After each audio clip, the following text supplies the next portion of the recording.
There you go. It says, came up in time. Hello. Hello and welcome to tonight's episode. Let me just make sure that everybody's in their box.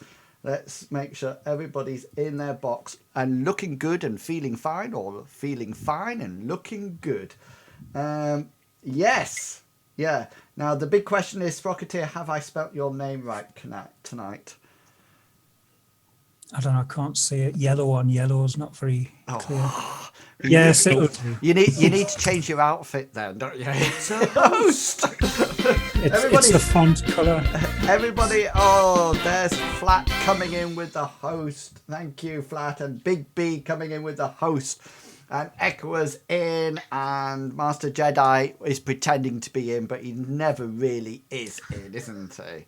And Cryptex is there as well. Excellent. Welcome to episode 12 of the Brigadoon campaign. Now, very unfortunately, Clout, who plays Rurik Ironbeard, the dwarven sorcerer, is unfortunately unable to stay at his computer for a long period of time tonight. So he is poorly sick, and hence why it says poorly sick across his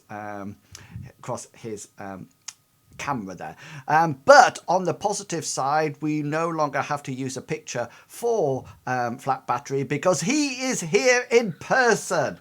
And he has actually managed to get a webcam that will actually... nice to see Flat's beautiful face this time. I know. Do you want to know the amount of photoshopping that is going on, that overlay? It's unbelievable at the present. There's like several adjustment layers just to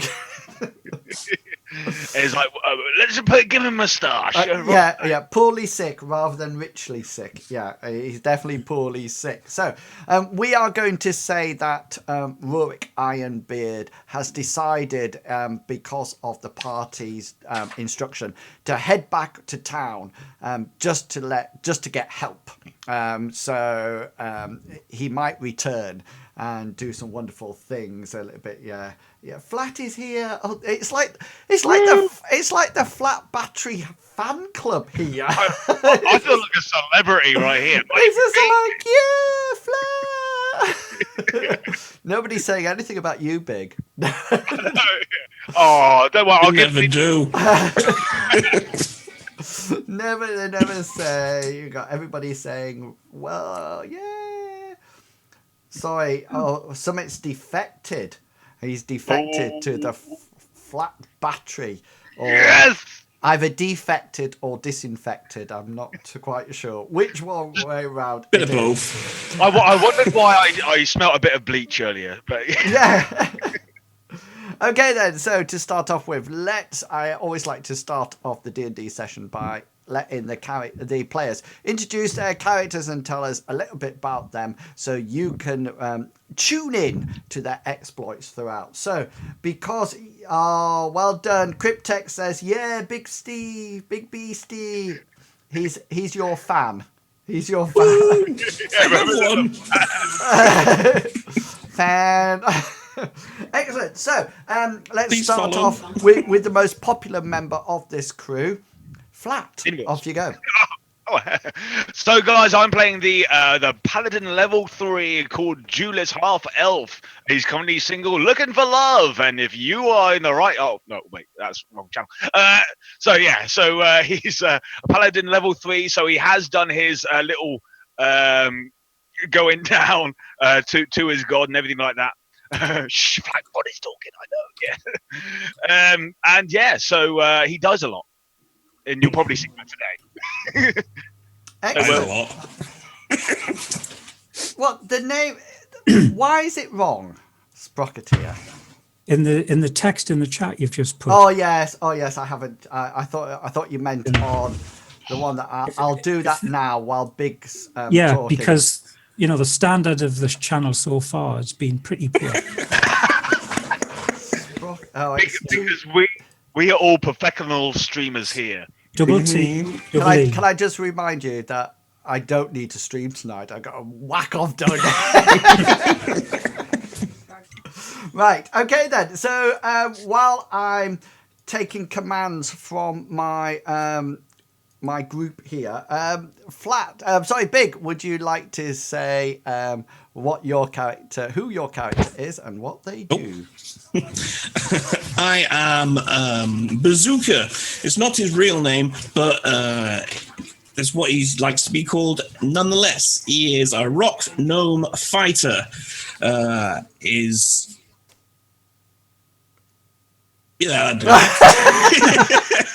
Hello. I've got. He's just there. Yeah, I got. Yeah, he's. Yeah. I got people talking. Sorry. Tell them to shut up. Do you want me to Flat go around and sort them? Yeah. Now, Mum, I'm streaming.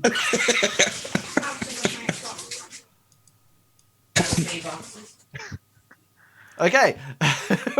Right. We'll leave Flat. We'll leave Big to sort out his background chatter there, and we'll move on to. Unfortunately, Rurik is Clout is poorly, so it's up to you, Sprocketeer, to take up the reins. Off you go. Oh, God help us then. Hi, I'm Sprocketeer. I am playing Tenariel, a wood elf cleric. Young, naive, innocent. And Won't be for long. Religious. can I just say there's been a lot of chatter throughout the week about maybe possibly a bit of romance going on within the party members. No, there hasn't. Yes, there has, and because Big and I are starting it off just to spread the rumor as much as we possibly can. My little dice roll thing is annoying me because it's not actually in the right place. So I'm just changing it slightly. That's up a bit. There you go. That's part. Right, I'm sorted now. Hopefully we're going to get up to 600 followers today. Had to DBL check, but I'm already following Big on Twitch. Added him to Twitter as well. Yes. See, guys, this is what I do for you. You know, I have friends. You come onto my stream and I share my friends with you, and then you gain some followers. If you pay them to come to your channel, they're not friends. Yeah. They're employees. This is the only way I can have friends, and I'm not going to let it go, I tell you. Okay.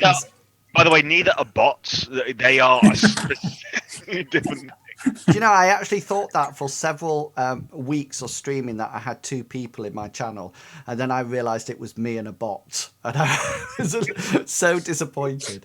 Anyway, let's give a quick update of what's actually happening in the campaign. I'm not going right the way back to the beginning because so many people have changed. It looks like there's only going to be Bazooka and Rurik that are actually still here at the end, although Bazooka might not last out the evening. You know, you never know what's happening in these woods. Anyway, they have been they got themselves into a rather nasty predicament last adventure because the previous adventure they actually rescued or released somebody who was about to be eaten by a half ogre, and what the person left behind in the camp was a series of small coffers which the party took and emptied and bashed open and emptied into their backpacks. And then it's just lo and behold, after they cleansed the village's water supply, it turned out that these goods these family heirlooms had actually been stolen from a series of farmsteads around the town or small town village of Clarion. So without any hesitation at all, they agreed that they would rid the people of Clarion of these bandits, and they went to bed and actually got attacked by what can only be described as an assassin during the night, which Bazooka quite brilliantly took out of the window and down onto the floor, and then the assassin disappeared in a puff of green smoke. They then decided which would be the next farmhouse to be attacked, and they set off to protect it. And lo and behold, just as they arrived and set up for the night, they saw some bandits, 5 of them in matter of fact, approaching, carrying crossbows and dressed all in black. And that is where we left the adventure last week, and that is where we're going to pick it up straight away from on this one. So guys, I'm just going to move you across so you should be able to see where everybody is. Yeah, Yes, sir. right. Can you just make sure that you can just everyone move their characters, etc.? Oh, I need to shrink the map. Too soon. Cool. Hi, I'm in the bush. Yep, that's it. You're in the long grass. So Rurik's in the barn here. So he will head off down the path and disappear for this adventure. And then that will be it. So if you remember... a donation! Yeah, donation! Yeah! A donation! Oh, here comes the things! Inwils, source of all social connections. Yeah! Look at that. Nice one, dude. Inwils, source of all social connections. Thank you, Thanks. Cryptex. Much appreciated. Did you see the little things come into my little pot? Yeah, it's yeah. I've I'm a got. pro streamer now. I've literally got. Could you see what they were? Can you see it's little me as Brock? Oh, Can you see it? There's some waffles in there. Can you see that? oh, that's me. That is awesome. Yeah, you know, I gave a thumbs up to the camera. Unfortunately, I forgot where my camera now is, and I did it to my screen. And now Pro. Hashtag pro streamer. Excellent. Thank you very much for that donation, Cryptex. Do you want to know what I'm going to do, guys? Just for you, I've had 2 donations today, one from Equa and one from Cryptex, which actually gives me enough money to sign up for the pro account for Roll20, which means that I can get some extra things and dynamic lighting to increase your wonderful experience here on this channel. So just to let you know, I'm spending money on you guys. thank you. Oh, I was going to say that was a bit too much of a pause. Too much of a pause. Yeah. Okay, I just have the money. Yeah. can I Just also? mail a check. Is that a Wilson Waffling Radio T-shirt? This is Stay Calm and Waffle T-shirt, and I've actually got another one that says Keep Calm and Waffle On, and that could Show be the hoodie. found- Show the hoodie. Oh yes, I do have a hoodie. Show them all your merch. I do have a hoodie. This is a little bit more. I can't. By the way, these are collectible items. You can just get them. You There you need go. to get.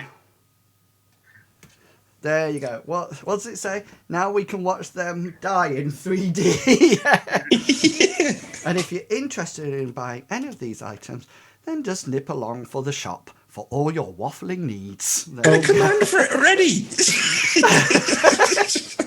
For a small consideration, Tenaria will actually carry your logo on her shield. Oh, that's very kind of you. WW. Okay, can I please remind Tenarial, is that right? Tenarial. It'll do. Willy Wonka. And Julius, that you are also, this is the inside of the Yep. house, and this is where you actually are.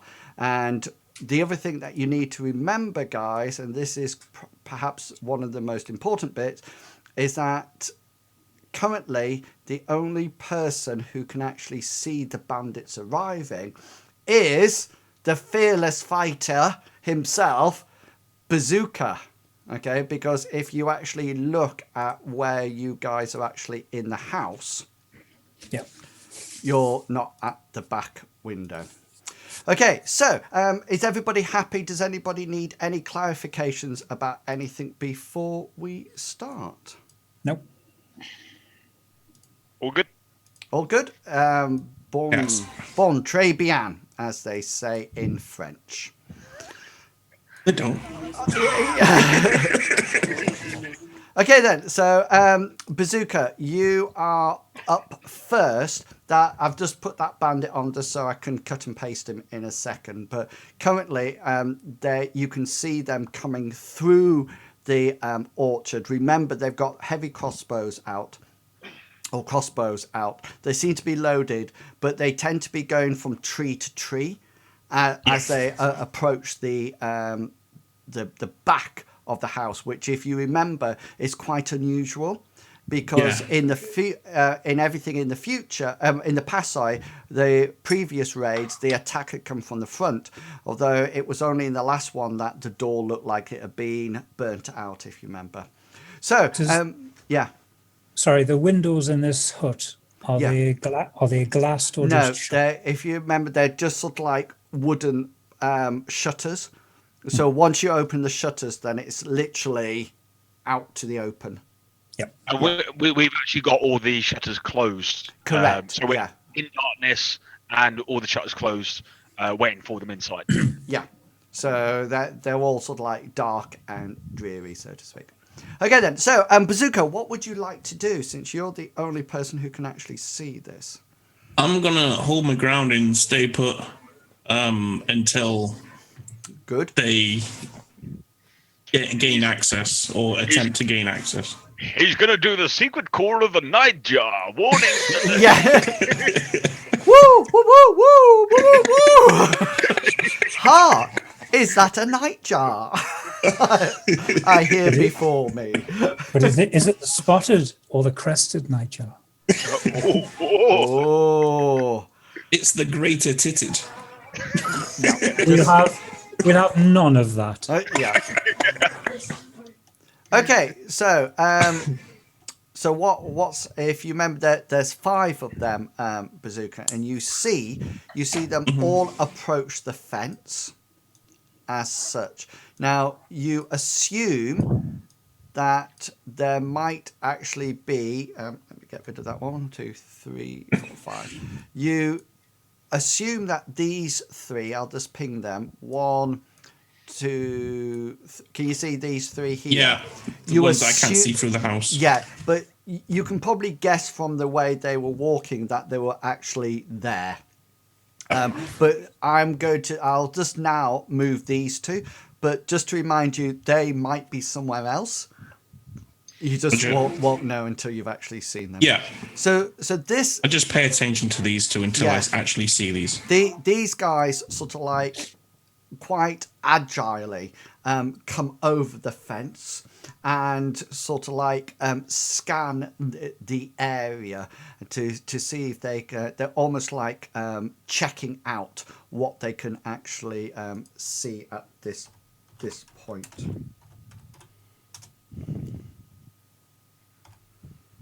This is when you need to hold your breath. So that first one, they haven't seen you. Just to let you know, because you're quite camouflaged at the moment, they probably need a 17 or above to actually see you in the undergrowth. And even if they do notice you, they won't actually know with a 17 what you are. They'll just know that there's something there. So here's the second one. I'm a small elk. Yeah, you sort of like go. What kind of noise does an elk make? I'm not too sure.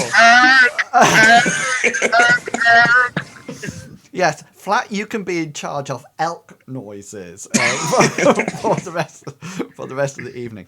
So they sort of like get to this point and they have their crossbows up and they just sort of like scan the area. And then they slowly start once again to move forward. Guys inside the house, can you actually make perception rolls for me? Yes. Mm-hmm. Oh no, my mouse buttons. Uh-oh. Technical difficulties. Yes. Nice. Sorry, what was that for? Perception? Yeah, perception, yeah.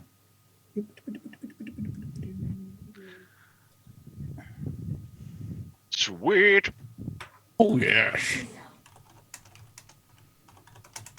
Oh, Watch when it comes to my rolls. Just Okay, from within the house, I'm just going to whiz you back to, into the house. So, Tenariel, you can actually hear something coming down this side of the house. And Julius, you can't actually hear anything, but there seems to be just at the back, at the back window up here, you almost like see it like a shadow pass through the around the shutters. So imagine that the shutters are not perfectly solid, with the warped wood, and you definitely notice that something sort of like passed by them. Cool. Okay, hang on, I'm just doing something. I don't know what this is, but I trust crit text. Okay, guys, what would you like to do? Obviously, Bazooka, I'm assuming you're waiting until they try to get into the house. Is that correct? yes, sir. Yeah. I mentioned to Tenariel as like just hand motion as like at the back door, at the back window. Okay. So eyes back window. Yeah, effectively. Yeah. And that's pretty much all I do. And I have my blade out ready. Like the doors to my right, I have the blade ready to my left, ready for a swing. Okay, and I presume you got your shield up as well. Yes. Yeah. Tenariel, what would you like to do? Right. My pack, my shield, and my staff are all tucked away in the corner somewhere. Okay. I'm not using a shield. I've already strung my bow, so I'm going to move to here. Where's the hinge on the door? Is it next to Julius or the other side? The door will actually open. So I'll be behind it when it opens. Yeah, this way. Yeah. All right. I was going to probably, if you wanted to shoot at the door, you probably need to be here. That you'll get them as they come in. So they'll come in the door. It depends it depends what he wants to do. If he wants like two to come in before they realise that he's there, and then strike down. Or in the corner or something. No, I'm gonna. I think it's quite a long, but is it a long bow? I've got a long bow, yeah. Yeah. I'm gonna ignore the bow. I'm gonna stay there where I am next to the bed. Okay. What weapons have you got out? Yeah. My longsword. Okay, longsword. Cool. Okay. Back to outside. So, guys, what I'm assuming that you're going to do is delay that action until something comes through the door. Yeah, and then we'll see what happens. Okay, then. So back outside, Bazooka, you notice that these two guys sort of like end up coming around this way. The one nearest to you, so this one here, is actually sort of like facing outwards and literally scanning the surrounding area, but this person here has hooked his crossbow. He's unnocked it, taken the bolt out, released the string, and he's hooked it onto his belt. And he's now he seems to be peering through a crack in the door. And you notice that he's peering through the crack of the door, and his other hand is sort of like going like this. It's quite a distance away from the actual door, but he seems to be trying to peer in. His head's quite close, and he's just doing this with the door with his other hand. Okay, so inside the house, you can see the bolt, the bar across the door, or the latch moving slightly, as if to undo it in order to open it. Bazooka, do you wish to do anything? Not just yet. Okay then. So anybody inside, would you like to do anything? Nope. Not yet. Okay then. So all of a sudden inside you notice that the latch goes and the bar falls off onto the ground. And this guy then outside Bazooka actually comes away from the door and picks up his crossbow bolt again, puts it down on the floor, lifts up the string and hooks it on and reloads his crossbow bolt on it. And then almost like takes up a defensive position here. So they're both literally facing out, scanning. Like nearly stacking up on the door. Yeah. Yeah. I would do. Yeah, I'm still going to hold my ground. Okay. Anybody inside want to do anything before I move the story on? To be honest, we don't know what's going on really, apart from the thing has just dropped. Yeah, that's why. So is there anything you want to do? No. No. Okay, that's absolutely fine. Okay, you now hear, Tenariel, you actually hear on that window right next to, or very close to where you are. Let me just whiz past here. So on this one, Yep. you hear it as if somebody's testing it, Right. not bashing it open, just sort of like going or pulling it to see whether or not it's locked or barred from the inside, or whether or not it will open quite freely.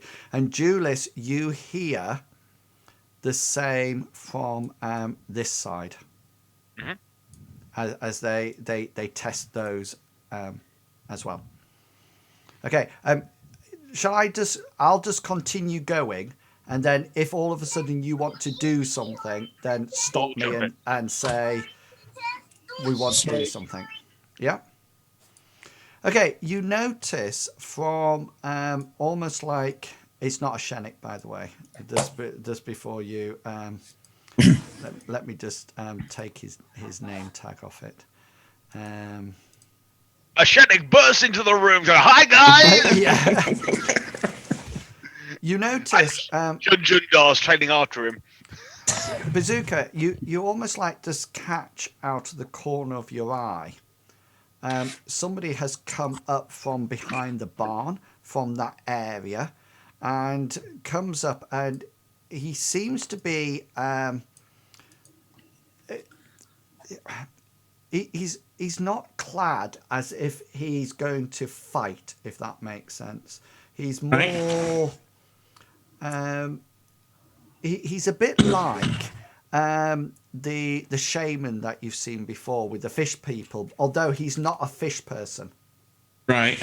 And he comes out to the front, and he gets to about here, and he nods. I can't see where that is. Are you not on? Have I not moved you across? Sorry. No.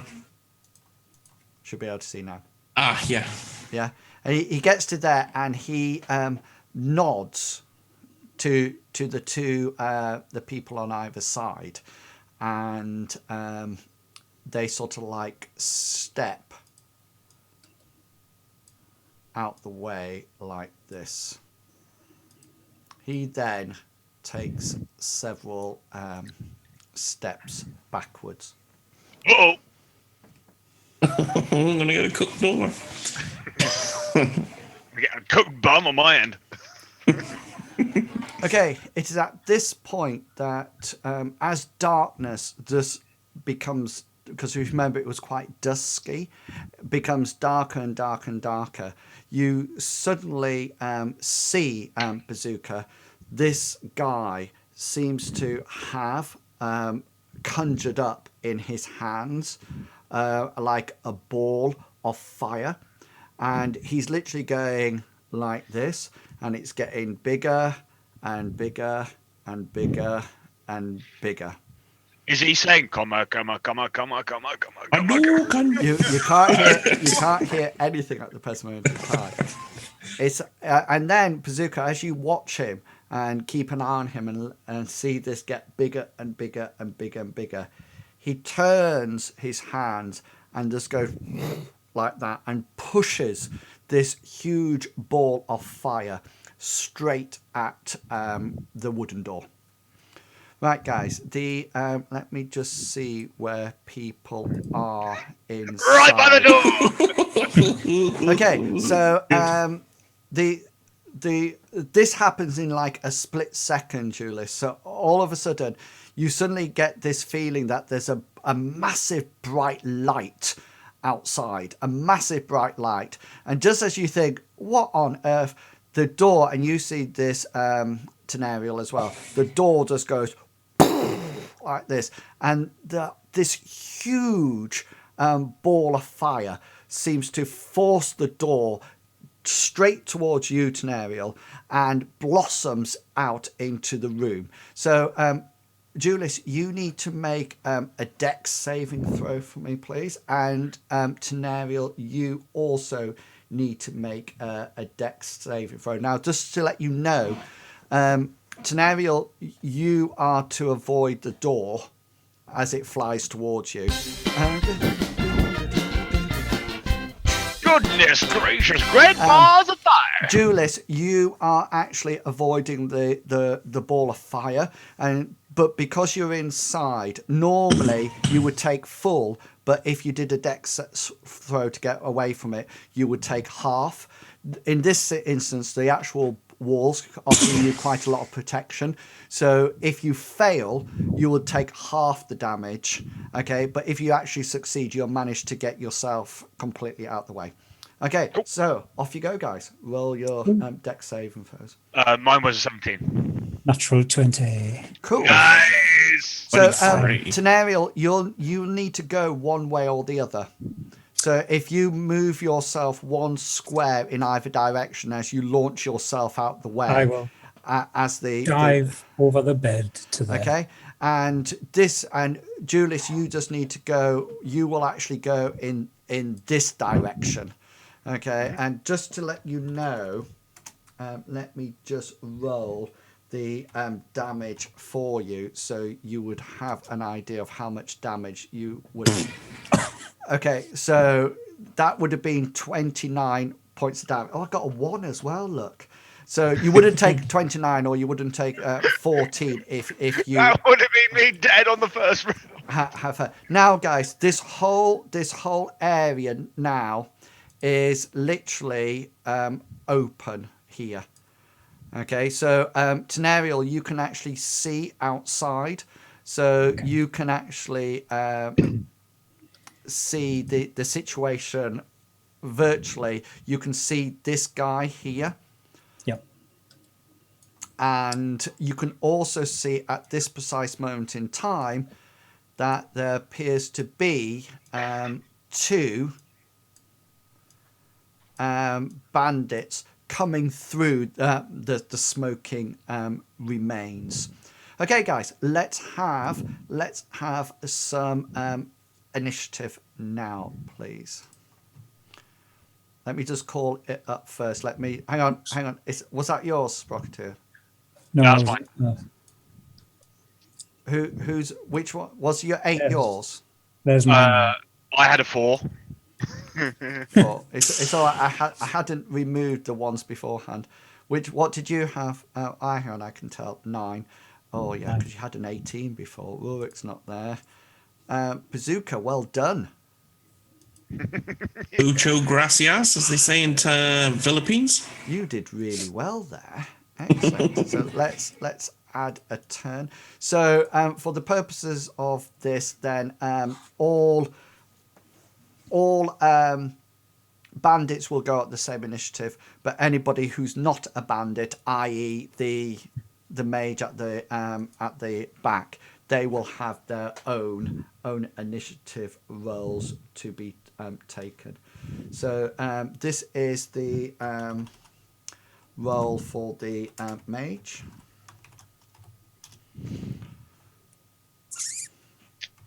$13, and then this is the roll for the bandits.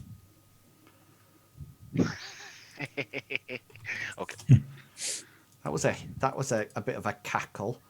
Yeah, it's a nervous cackle. That's what it was. A nervous cackle. Okay, so first things that happen is that, of course, the bandits come in and they actually go off on the first round. So the first thing they will do, Tenariel, is one of them, this one here, will actually release his crossbow bolt as he moves into the room at you. So is your armor class on your... Yes, it's sorry, 1 sec. It just needs to be in the middle one. Yeah, my mouse is playing. I can put it in. What is it? 17, but that's including the shield, so it's 15. 15. Great. Okay. Just adjust it when it needs. So this is the first of many. I've manually adjusted it. Yeah. Let me just see what I'm hitting with here. And this. So the first crossbow, but as he comes in, he sort of like goes psh, like that, and it shoots past just over your left shoulder as it releases into the room. Obviously, the heat haze and all the smoke that's around, he's just firing blindly into the room. You also notice, Julius, on the opposite side, the crossbow bolt goes flying in as well, and he was just sort of like firing blindly into the smoke and the remains of the door, etc. It was almost as if... Itchy trigger finger there. Yeah, Nervous. yeah. He's either extremely nervous or almost like Surprised. or knew that somebody might actually be around. I wonder if he's the guy that ran away from the camp. So, guys, I'm just moving you on to this map now. So you can see it. They're a bit small, so hang on, let me just increase them. Oh, look at them little small people. So cute. Little people. Until they put their swords through my face. Okay, and so they come in and they just poof poof like that, and you notice at the end of this round, so they can't do any other actions for this round. They have dropped their crossbows altogether. At the same time as you hear this and they come into the room, you also hear a massive banging at this back shutter and a similar banging at this shutter, as if somebody's trying to probably beat it in, maybe with a butt of a weapon or butt of a crossbow bolt or something similar. Hang on, I just need to... They've definitely changed their MO for this farmstead. Yeah, right. Let's just have... I want some nice battle music. I did have some... No, you nice... don't. Yes, I do. You don't. No. There we go. I can actually hear that. I need to turn it up. For once, I can actually hear the music. He's making it louder. No, I'm not. I'm turning it down, so it's just in the background. So they actually come in, and Bazooka outside, you notice that this guy here on his initiative round is actually appears to be making up or summoning another sphere of flames. Okay. He gets to the point, he goes like that. It's about the width of twice of him and a little bit about from his waist up to his head in size. And it's not nowhere near as big as the last one. And you notice that instead of going like that, he just goes like this. And this ball of flame is almost like a planet as it was rotating, and you can see all the flames and everything. And it just seems to be hovering and moving slightly ahead of him, and then it just stops, just shifting with the heat, etc. Okay, Bazooka, you are up. Right. I'm actually nervous that I can't see the others. They could be But dead. I mean They could be dead. other- They could be burnt alive. the sorry. other three, the other three bad guys. I'm Yeah, guessing. screw Yeah, the. screw them. I don't, Yeah. don't care about them. But I'm gonna charge. I'm gonna charge him. Okay. So How far will you get? About here. What's your movement? 25. Yeah, you'll get there. Can you not stealth? Yeah, I was thinking if I like back out the bush and come down a little, because he's gonna be concentrating on it. I'm hoping that I can get behind him and surprise. So tell me where you want to go. Right. Okay. So I'm gonna back out of the bush. So use the out move. this way. All right. So you're going out that way. Yeah. Yeah, and I'm gonna try and get down out of his line of sight and creep around. Okay. Then. Right. So put yourself. Not back. very. It's not very fighter-like, I know, but No. he's got a big ball of fire on him. Yeah. Put yourself back in the bush. Okay. And then, so the first thing that we'll do is remember I've got I need above 17 to notice you. Can you remember from before? So Okay. just as you come out of that bush and sort of like head off to sort of like in this direction. Hang on, sorry, I'm not on the pinger. In this direction, that'll be my perception roll, but because you're going out from the line of sight, I'll give you 18 to actually roll it. So if I get 18 or above, then that was it. And what I'll do is that I'll also have the disadvantage on it, so I'll roll it. I'll roll it twice and I'll take the smallest score. Which is quite lucky for you. Right. As you head off. So just leave your character there, but I'll know that you're sort of like headed off. So at the end of this round, you'll probably be down, ready to come along and then back up, because even you're only going to move at 25 feet. 25. Yeah. So if you see where the arrow is now, if you imagine you're going off and then down, so 25 feet to take you to there, and then you have to come back along, and then you'll probably, if you go there, 25 feet to take you there, and then another 25 feet to take you there, and then Damn these little legs. and then the last one will allow you to unless you wish to run, but then you've got the issue then that you're going to be making quite a lot of noise. Excellent. So we'll go back into the house for Tenariel. Go for it. Right. I am going to approach the nearest one of these two little scumbags. Yep. I will cross to here, and I shall have at him with my longsword. Excellent. AC's 11, guys, so you just so you know. 1 second.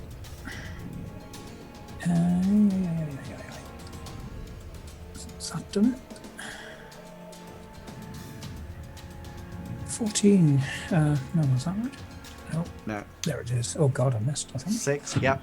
Obviously, as the smoke is it just a longsword that you've got? Yeah. Are you wielding it one-handed or? One-handed. Yeah, sorry. Somebody's trying to contact me on Messenger. Are you on D&D yet? have I interrupted something? And I don't know what it was. So, are you wielding it one-handed or two-handed? One-handed. One-handed. One-handed. Okay. So obviously, as the smoke settles and you take an almighty swing at this guy quite deftly sort of like just sidesteps it as it goes, slices very close to his neck. He just turns around to you and he mutters something under his breath that probably starts with a B and ends with an H. Bush. No.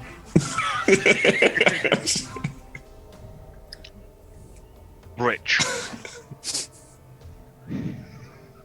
Okay, so Banda. anything else that you wish to do, Tenariel? No. No. Okay then. So, Julius, you're up. I will right wheel and engage this laddie here. Excellent. Go for it. Okay, you can actually have advantage on this roll because Cool, so- he actually doesn't know that you're coming out of the To his left. So out of the darkness. Yeah. roll twice, take the higher. Well, it will automatically roll twice for you, and you just take the highest roll. So you'll take the 13 rather than the 12. Yeah. Yeah, and that actually hits. So just do some damage for you. So just hit longsword, and it'll do it. Shrink. 4. Excellent. Oh, that's a nat 1. It was a nat 1, but then I get plus. +5. And damage doesn't matter about crits. It's just a critical hit roll. So if his attack was a 1, then he would stumble and impale himself on his sword, and that would have been it. The end of Julius. Again. You get one chance, just one chance. Okay, so so that is, guys, the end of that round. So let me just clear it for you, and then you may roll again.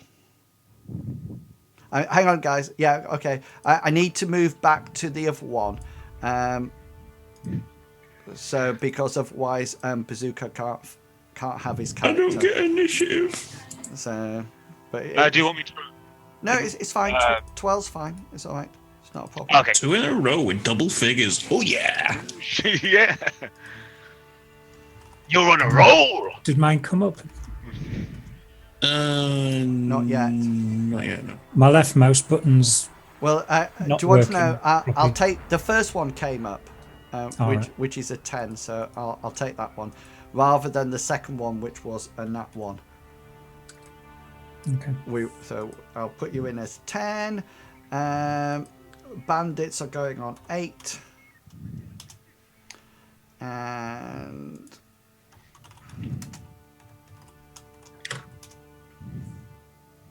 Mage is going on 14. Cool. Okay, so the mage is up first, and he is just holding this flaming sphere slightly ahead of himself. He seems to be doing nothing at all apart from just holding it there and concentrating on it. Julius, you are next, so I will hop over to the inside of the house.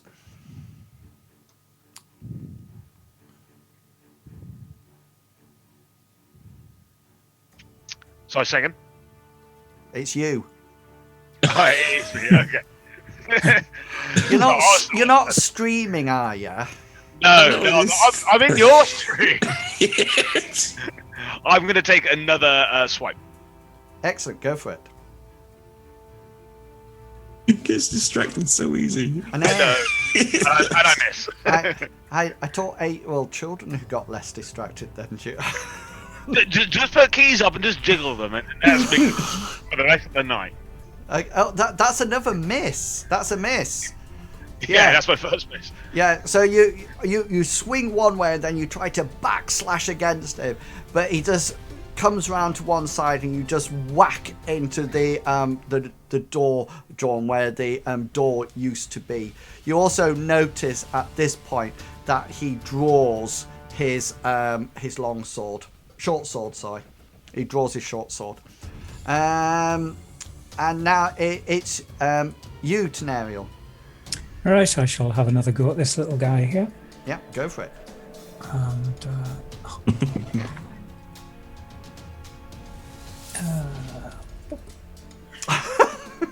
Who gave a cleric a longsword? Well, she's never used it. And Bazooka, you thought you were bad with your sickle. It's a divine message. It is, yeah. You should not be hitting people with this sword. Okay, Bazooka, we are up to you. So you are busy. You are now coming out of here. If I just, I hate it when I get the. Let's move the bush. Get that bush out of here. Okay, so Hey, Bazooka, you have a bush following you. so here comes your Kill the bush. here comes your 25 foot. Okay. Yeah. So I will roll my guy's perception now, and he doesn't hear you. He's just Sucker. concentrating. You know what's going to happen. You're going to just go behind him. He's just going to turn around I know, yeah, and drop the bomb on and, me. and flame you. Flame to the face. Okay, so now we're in bandit territory. So let me just get this out the way over to my other stream, so we can We're in do bad country. we can do so. These are actually going to say scimitar attacks, but they're actually short swords. sword. Yeah. So that's against you, Julius, which will miss. And the guy draws his and attacks you, Tenariel, as well, which that will hit. 22. Yeah. Ooh. Yeesh. Yeah. I presume that's a hit. Sorry, against what? Your armor class. Yeah, sorry, I forget how it works. Yeah. Yeah, 15, sorry.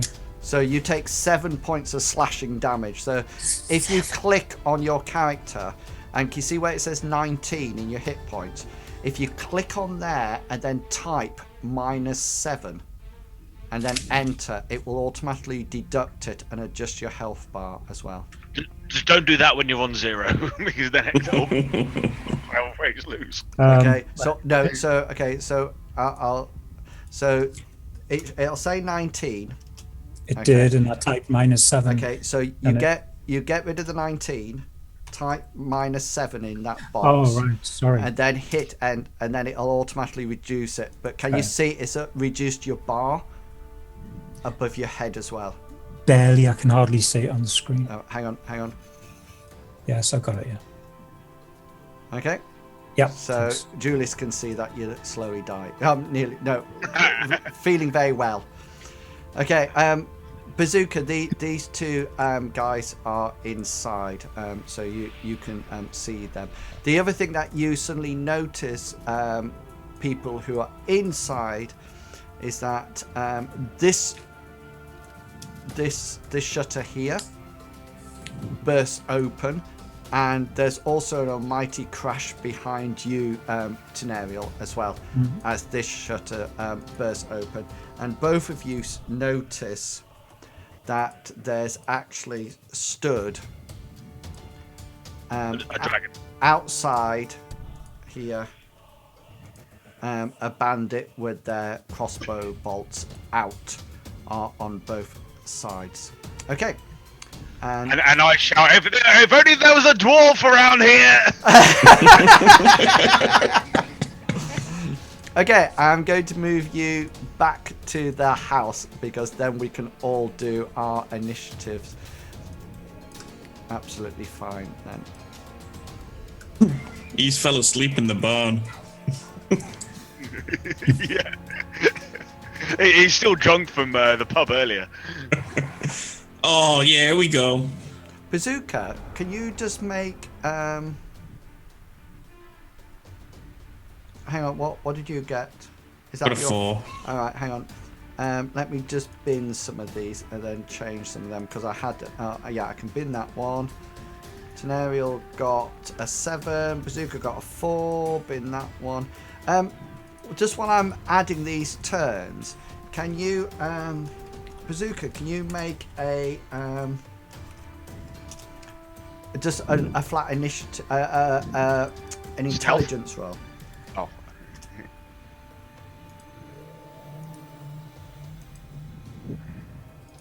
Maybe Daddy wants a Ferrari.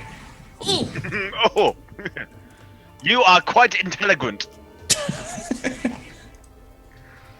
Oh, Not that intelligent. oh. Wow. Oh no, that's 16. 12. That was you. 12. You can actually see this guy here now. You've Right. seen the two people go in. You hear something smash open inside, and you suddenly are trying to figure out where everybody is. And you suddenly think, hang on a minute. Can you only account for 4? And yet you definitely saw 5. Yeah. You definitely saw 5. Okay, guys, we have a new challenge from inwils' channel. Pritex is saying, would it be in opposition of the spirit of the game if I were to offer a donation to each player if they manage to stay conscious for the whole game? Barry, you're screwed. I tell you what you can do, Cryptex. You can pay me to kill them if you wish. I don't. Did he say player stay conscious or character? Yeah. He said player. Yeah. He thinks actually. Yeah, he thinks Sorted. Flat's going to actually keel over after a while.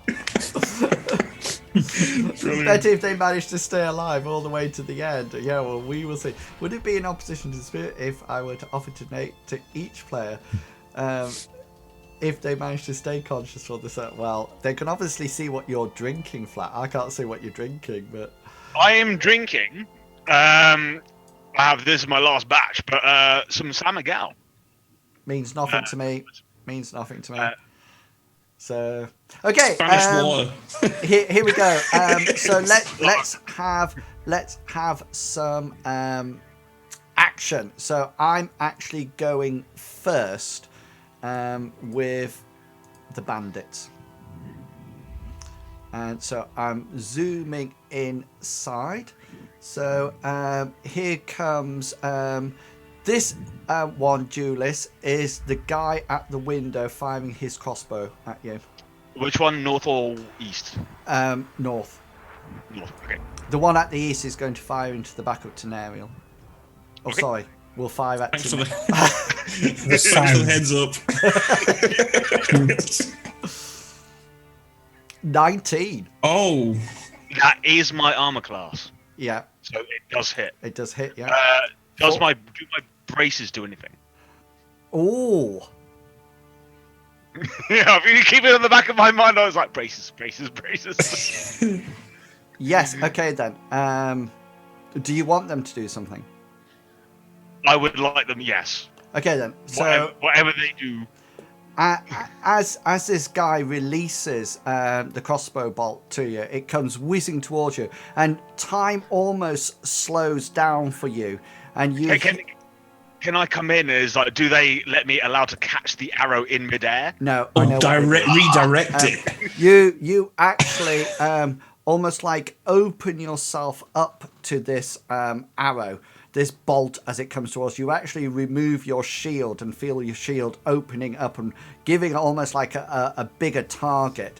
And just almost like the last moment, your sword hand comes across like this, and the bolt just twangs off the metal vambrace on your arm and just falls to the floor. And I love these braces. you feel absolutely no damage or anything.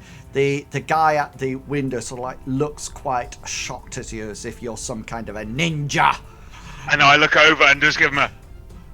And just, Yeah, that's right, bitch. he just looks over to you and says, "Are you Wonder Woman?" You should see my ship. Tenariel, this one's coming at you. 16 will hit you, even because your dex bonus will be out. And you take 8 points of damage. You suddenly feel this like boom in your in your back. Hang on, let me just do this for you because this one needs to be kept up to date like that. As a crossbow bolt comes shooting in and just pierces just behind, just near your scapula, and goes through your armor and goes straight into the bone. Julius, you're used to having bolts in you, if you remember. Yes. Is he still not got it in him? No, January took it out of me. Are you down to 4, Tenariel? 4, yes. Yeah, cool. Right, I've still got some more combats yet. So this is yours, Julius. Yep. This is the guy in front of you, yeah? With his scimitar. That misses. Tenariel, this is the one in front of you. I'm just checking to see whether or not it was a nat, but it wasn't. So 21 will hit you. And you will take 5 points of slashing damage. It's -1. Which means that you notice that the... Julius, you notice that the cleric utters... As this bandit slices across with its scimitar, she doesn't completely recover from the bolt in the back. And you hear it quite precisely. What kind of armor do you wear, Tenariel? It's studded leather. Studded leather. You hear it actually slice through the leather and across her chest, and she actually lets out a piercing scream bazooka that you also hear outside, and collapses to the floor. Well, at least Bunch nuggets. Cryptex doesn't have I never to, said she was a good fighter. At least Cryptex, you're saved by donating. Yes. Save your money, lad.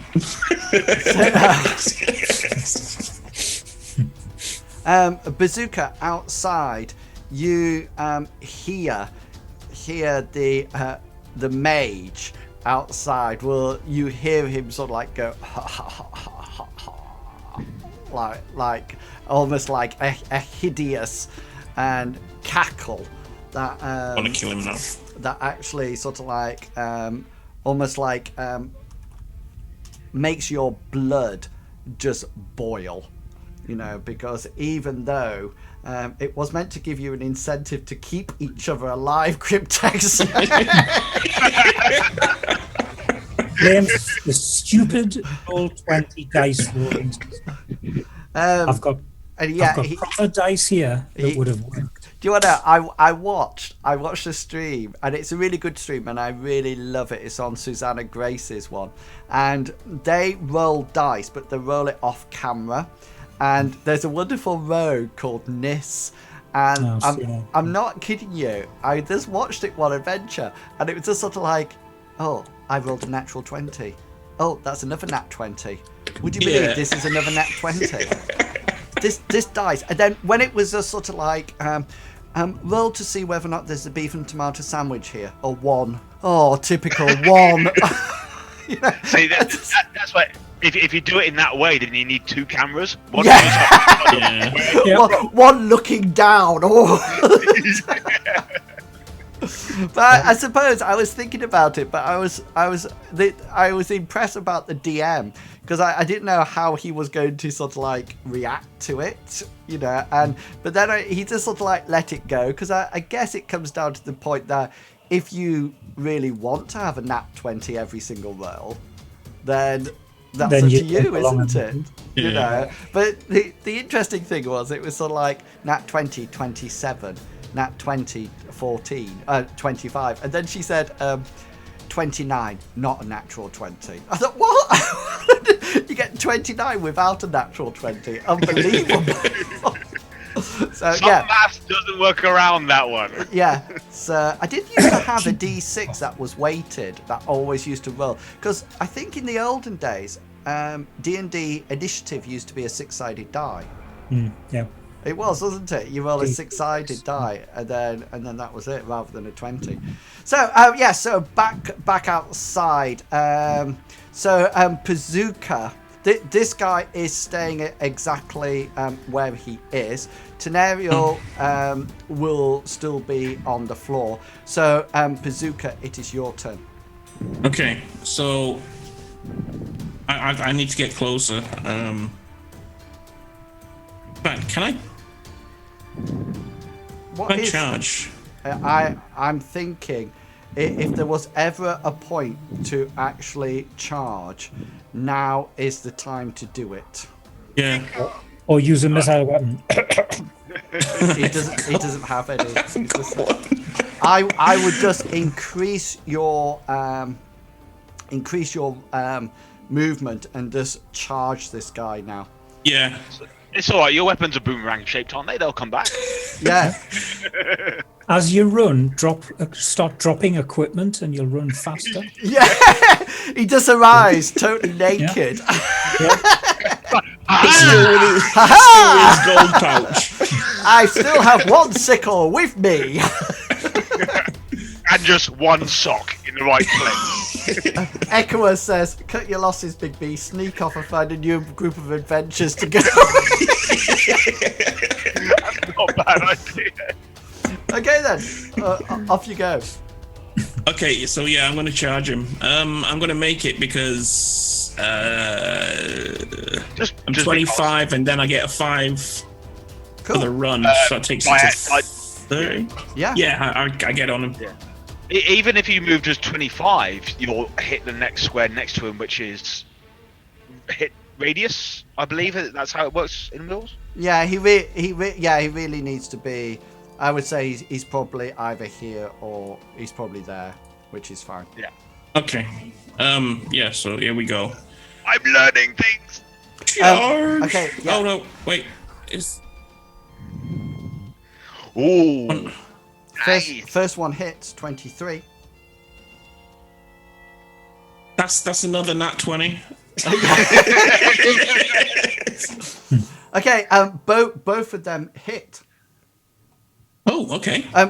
Just so you know, Big, as Bazooka charges in, almost at the last moment, he sees you coming, but it's too late. But as you actually head towards this this mage, you notice something whacks down at your foot as you move towards him, and you notice that just here, coming round this corner of the barn, is the stray bandit. He's just. Can you see the roll was just above yours? That 3.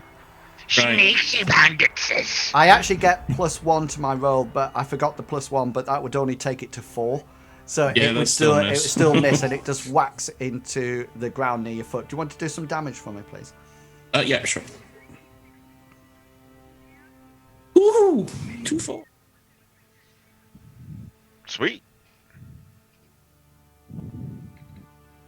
2 2s. What the hell? Right, so that's 12 points of damage, isn't it? Yeah. Okay, so you was that a nat 20 on one of them? No, it'll highlight it in green if it's Yeah, not. that's what I. I got 2 4s, which took it to 7, and 2 2s, which took it to 5. I just think it's really interesting why if Julius does his attack, it only does 1 roll for the damage, but when you do attack, it does 2 rolls. A bit like, you know, when a Shenik attacks with his staff, his staff can actually hit 2 people at the same time. In your character sheet, does it actually say like a tick box or somewhere like to dual wield or something like that? Let's have a look.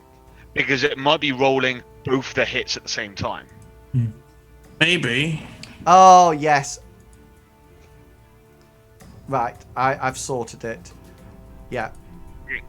That's right. Okay then. So what that looks better. Yeah, so what we'll do is that we'll take that first double 7 then, which would be more than 14. So that'll be 14 rather than 12. That's why he's been killing them so easily. No, that was from when I grew big. Yeah. So right, okay then. So yeah. So you slice into this mage. You notice that the flaming sphere just sort of like dissipates, and he turns round to you. He seems to have no visible weapons at the present moment in time. Okay, guys. Good. That is, let me clear, and that's the end of that round. So, Tenariel, you will make your Constitution Death saving throw at the end of this next round. So, at the end, if you're still unconscious, you'll roll a d20. You need to get 10 or above. And if you don't get 10 or above, then you lose another hit point. And if you eventually do get to -10, then you are dead. And the only thing that will bring you back is a raise dead or a resurrection spell. Okay. Well, welcome to my normal state of being. Do you know, Bazooka, it must be something to do with these holy types. Yeah, right. Yeah. Trying to get in the thick of it. It's like, no, we're quite squishy. Yeah. Excellent. Okay then. So let's have some initiatives. All the armor, but the body of a sponge.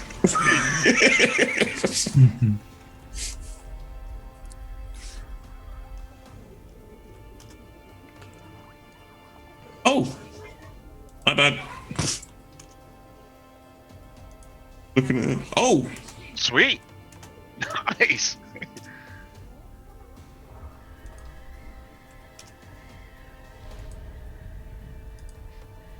Okay. Bazooka, you go first. I'm swinging. Go for it. Or Hit me, baby, one more time. One. And 2. Both hits. Yeah, both hits. Yep. So it does hit sickle on both ones. Oh, that's 9. 6. It's 9 and 2. 5. 5. So that's 14. on my screen, it was just hanging on a 1 on the edge, and then it just rolled over to a 2. It was like, This, you slice both through his really flimsy cloth, and you actually feel the edges of your sickles penetrate into his flesh and then actually carve their way down, snapping through several ribs until they actually hit his sternum, and then you quickly rip them both out. He just screams and looks down, holding his hands over his chest as the dark, not red blood, but dark, really thick blood oozes out from between his fingers. He just looks at you. Sorry. He just looks at you, and you notice the colour slowly drain from his face, and he just keels over to the ground. nice. Yes. One more for the dick. Need some help in it. How I've got about another I bottle. talk to Ledry if you can get TPK? What's TPK? Total party party kill. Oh! So Kill us you all. kill all of us. So if I kill everybody, you'll go up to the top right. Well, Cool. No, if we all die, Yeah. I'll run a game next week, but Will's can't play. That's fine. in the distance you hear a mighty roar, a beat of wings, and all of a sudden a red dragon comes down, squashes you all to death. Yeah. Game over. Thanks for coming. Bye-bye. I was just going to make Rurik come down and just sort of like blast off one of his spells and just disintegrate the house. Right, Julius, let's go inside the house. Okay. Here we are. Yeah. In the Do you death. want to? Can I just say something, guys? The thing that really concerns me is that these are 1/2 challenge rating. Yeah, these are meant to be really easy. And we are a man down. Yeah, we are a man down as well. But I was thinking about this while I was playing, and yes, you are a man down, but that would only have affected this one. Are you on my screen? Yeah. Yeah. Yeah. Because Rurik is actually in that barn, wasn't he? Yeah. So Bill is sleeping. Yeah, so it wouldn't have actually impacted on anything that's actually happening. Well, it depends on his action. He could have come round and also done the. You know, hang on. You know what Rulrick's perception rolls are like. Yeah. In fact, yeah, he's asleep. Yeah. Okay, Julius, you are up. As a bonus action, I'm gonna do Shield of Faith on myself. Okay, go for it. Oh, hang on. Which is, I'll get the card up for you. Yeah. So it's just a bonus action. No, you can't actually do that because it needs it needs hand movement, and you've got your sword and your shield in your hands, haven't you? I can't do any of my spells then. Because it actually needs a small piece of parchment. Can you see it says small parchment with a bit of holy text? Yeah. And you've got okay. You've got both. That's... Both your you've still got your bonus action. Yes, although I can't do anything with it because everything needs my hands. Yeah, that's one of the issues about paladins. You either do it beforehand or after. Got ya. So the parchment into your glove. Yeah. You still need to do the somatic component. You still need 2 hands. So yeah, swing away. Yeah, go for it. That's all I can do. Yes, 12 hits. You only need 11. Just go on, take out this guy. Oh, 9.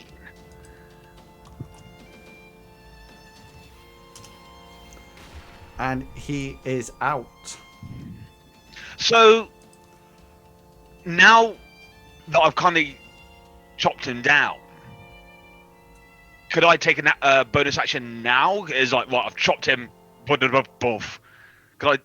Is that the whether, or is it literally just drop everything? You are going to have to sheathe your sword. You need your hands. Takes an action. Yeah, so you need your hands free to do your somatic component. So it's a bit like bringing it out and crumbling it and letting it fall to the ground. So I'm quite happy to say, right, you can actually do that with your sword sheath. I could technically do that with my shield hand because it's just a grip. I can just. But the rules actually state that you're not allowed to have anything in your hands if you want to do a somatic component. So what I'm saying to you is that I'm quite happy to let you, if you want to sheathe your sword, I'm quite happy to let you say, right, because it's just, you can actually pull it out and then crumble it and let it fall. And then that would actually give you, but that would actually happen as your bonus action at the start of the next round. Okay. But just, there's not really much I can do. It depends whether or not you want to sheathe your sword or not. That's the main. Which on the next turn I have to take it out again and then wait another turn to hit the guy. Correct. Yeah. I didn't know anything about these bonus action. Yeah, that's why I said, right, because I assumed you did, Sprocketeer, because I said at the beginning, I said, do you want to use a bonus action or anything? And you said no, so I presume you knew. I always had a perception, obviously it's wrong, of it was just like automatic type thing. So if you look at any of your spells, Sprocketeer. I've been going through them. Yeah, but remember, if you have an S or material, that means you need at least one hand free to actually cast it, depending on the action. That's why I was fighting with just one hand, you see. Yeah, it depends on the spell. For example, Cloud has burning hands, which actually states that you have to put your hands like that with your thumbs touching to actually cast it. So he actually has to have nothing in his hands to do that. Okay. Also gets a good point out. If I have the inscription on the shield or a part of me, I can literally just grab it and tattooed on your arm. Yeah. The thing is, you actually crumble. I have to crumble it. Yeah. So I have to put my shield away, grab it off my shield, which is the same thing as taking out your pocket. But the interesting thing is, you actually concentrate up to 10 minutes of it. So as long as you're not hit, you can actually fight with that concentration up. So, for example, if as the bandits had arrived, still with your sword drawn, you could have cast it onto yourself, and then because you haven't been hit yet, have you not? Well, nearly with the brace, but the brace will save me. Yeah, but Yeah. So you it would have actually still had it on or probably the door would have broken your concentration as you dived out the way. But from that point on, you could have still had it up and ready, so to speak. Right, this guy. Is there anything you want to do, Julius? That's all I can do. Okay. I can't do it anymore. Cool. So this guy at the back and this guy here are reloading their crossbow bolts this round, and this guy is coming round. Oh, come on. To attack you, Julius. Yep. And he misses. He obviously stumbles slightly on the guy on the floor. Okay, back outside.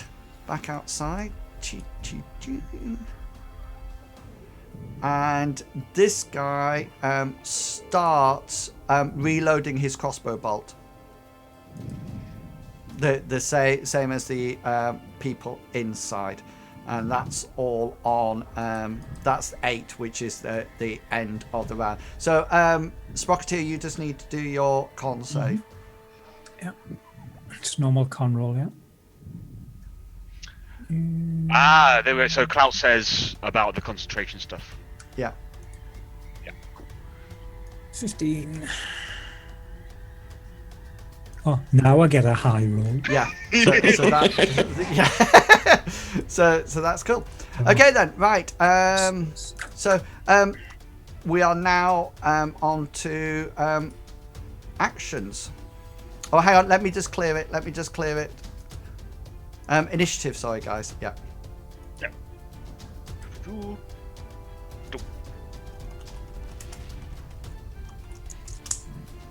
Oh, it was so nearly at 20. Yes. 20. Oh God. Mine What nearly are you two rolling? But mine was on a 20 and then it carried on rolling. Can I just? Are you two rolling a d20? Or like a d4 between you? Oh, is that what do you want me to re-roll it? Oh, No. Mine's just a one-sided dice. Okay, Bazooka, what's your armor class? 16. Okay. The crossbow comes flying towards you and actually misses you, which is lucky. Okay, back Yes. back inside. I'll do the to hit on you first with the scimitar, Julius. Yeah. Okay. So 13 and miss you. Okay. Miss. These other two guys are firing their crossbow bolts at you. Sorry, the guy to the east. I'll use army terms. The guy to the east actually hasn't got a clean line of sight, and this guy at the north will actually fire his crossbow bolt at disadvantage, if that makes sense. Yeah. Yeah. So 16 misses. Yeah. So the 16 misses because it was the disadvantage thing. Okay. Just roll. I'll let you do it. Because he's firing into combat, we'll take this. Do you see that? Yeah. That's 1. So, and then this would be 2, 3, 4. He Okay. says round your square. So just roll a 1d4 for me. 3. 1, 2, 3. So yeah, it just whacks into the wall by the side of your head. I just wanted to see whether or not it actually hit his friend, so to speak. Okay, that's us done. So Bazooka, we're back outside. Sweet. Let me just move outside. Could have all stayed in the same place, guys. It would have made my job a lot easier. Sorry. We'll tell the map maker next time. You know, just on one. I don't care if you're all inside or all outside. It's a good job, actually, because Rurik was in the barn. So I would have actually have to swap between all 3 ones. How's it going? Yes, you're dead, Longshanks.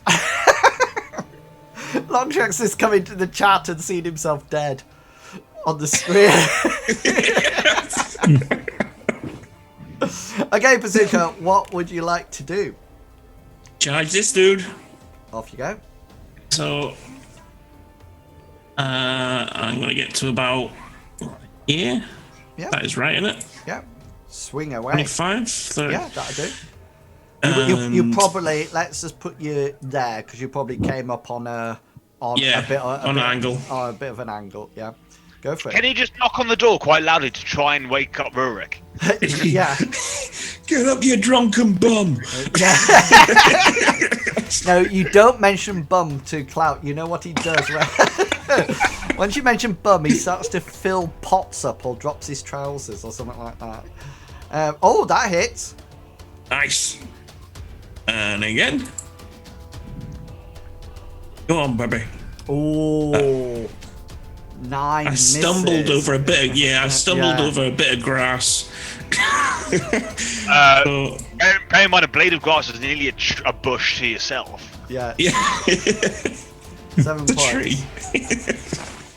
Okay, Julius, let's move back inside the house. Yeah. Go. I'm gonna give him a good whacking. You go give him a good what, sorry? Whacking. Whacking. Okay then, go for it. Yeah.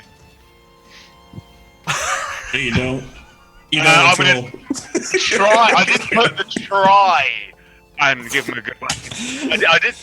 You know, Yeah. do you know, Flat? You had a rogue who couldn't hit anything but got hit lots. So I tried to give you a character that you could do loads of damage and be tanking. Now you don't get hit, but you can't hit for toffee. You're just like. I'm just gonna stand here and go windmilling like that. I just do not know what to give you. Maybe we'll go for a giant next time. You can. Turn him into a cart. Make him useful. A wagon. I'm just gonna go for a quick bite. 2 seconds. I'll. Right. Anyway, it's the end of that round. In any case, so Tenariel, will you do your death saving throw, please? Because I have to watch. Please, come on. Roll it good. Roll it good. Oh, the tension is unbelievable. He's just waiting there. He's like, I'm not gonna roll for about 5 minutes. I'm going to pretend that I haven't heard inwils asking for it.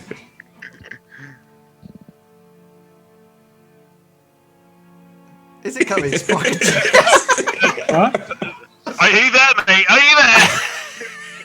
Sorry, I was. What? Checking his emails. I'm unconscious. I can't do it. Yeah, we would like you to make your death roll at the end of the round. No, it's all right. I'm trying to stave death off as long as I can. Yeah. Apologies. Flats. Oh! 4 down it goes. What a crap game this is. Yeah. Can we play Table Rune flip. first? Okay, right, Flat. Quickly, go and spend a penny. Roger, I'm still listening. You probably still hear me when I go, but actually, No, turn your mic off. I'm gonna keep my microphone here. Okay, if anybody would like to go and take a buy break, now is the time to do it. Good job. Oh, brilliant. Usually me with the crap dice rolls. I'll just roll a new character up, shall I? Let me just catch up. I thought that was Flat. He's gone, done a lot more. I never died, did I? Nearly a few times. So no, you didn't. I don't think you never died. Yeah, I'm dead. I was sleeping in a bar. I was drinking some ale. Yeah, Clout, you've gone off to get some help at the present moment in time, because I always like to have that backup just in case. Back in a sec. Say again, sorry, Big? Back in a second. Oh, right. Yep.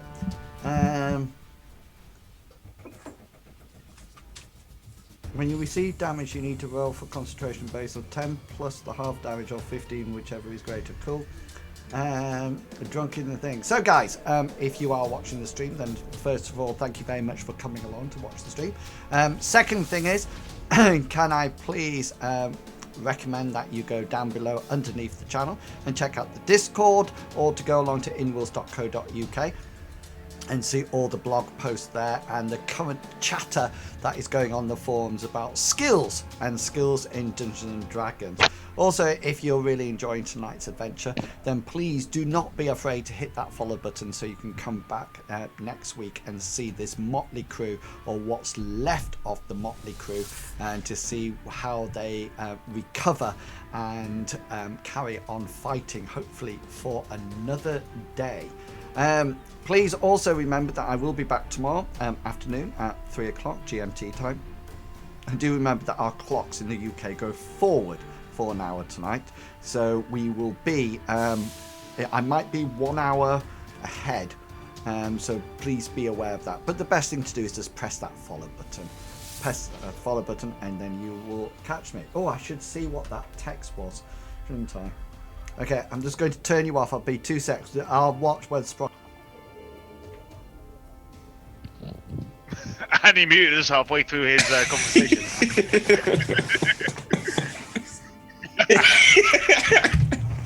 Oh, brilliant. I understood that.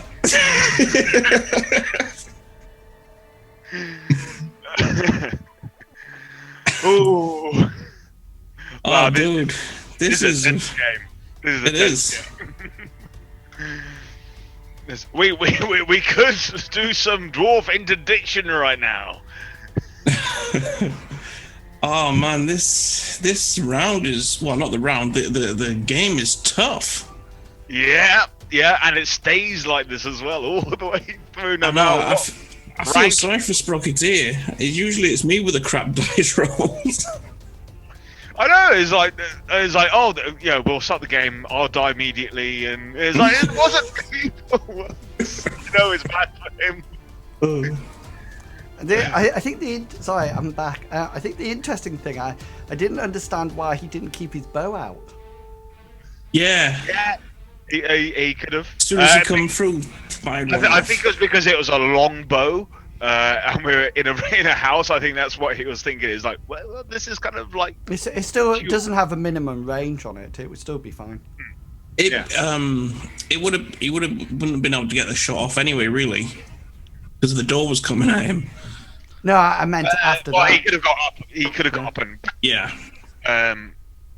throw some jam in their face or something. Throw some jam.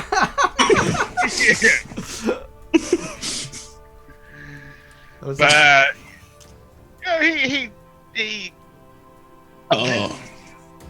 coming at my decoy. nose. He'll probably never want to play with you guys again now. I know, you kill me off straight away. What? Yeah. It's your game. I don't know. A new member comes and you don't even protect them. You just let. I know, it's an instant turn off from the game, isn't it? If money wouldn't keep you going, I may have to try and see if Inwils will let me join, so I can't just keep you. You're more than welcome to join, Chris. How long the list? How long is the list of people that would like to join us? By the way. Well, it depends who. It depends whether or not you want to count the people who just say, I really want to join, I will be good, I'm the best player ever, I think I can really help your players because they're stupid.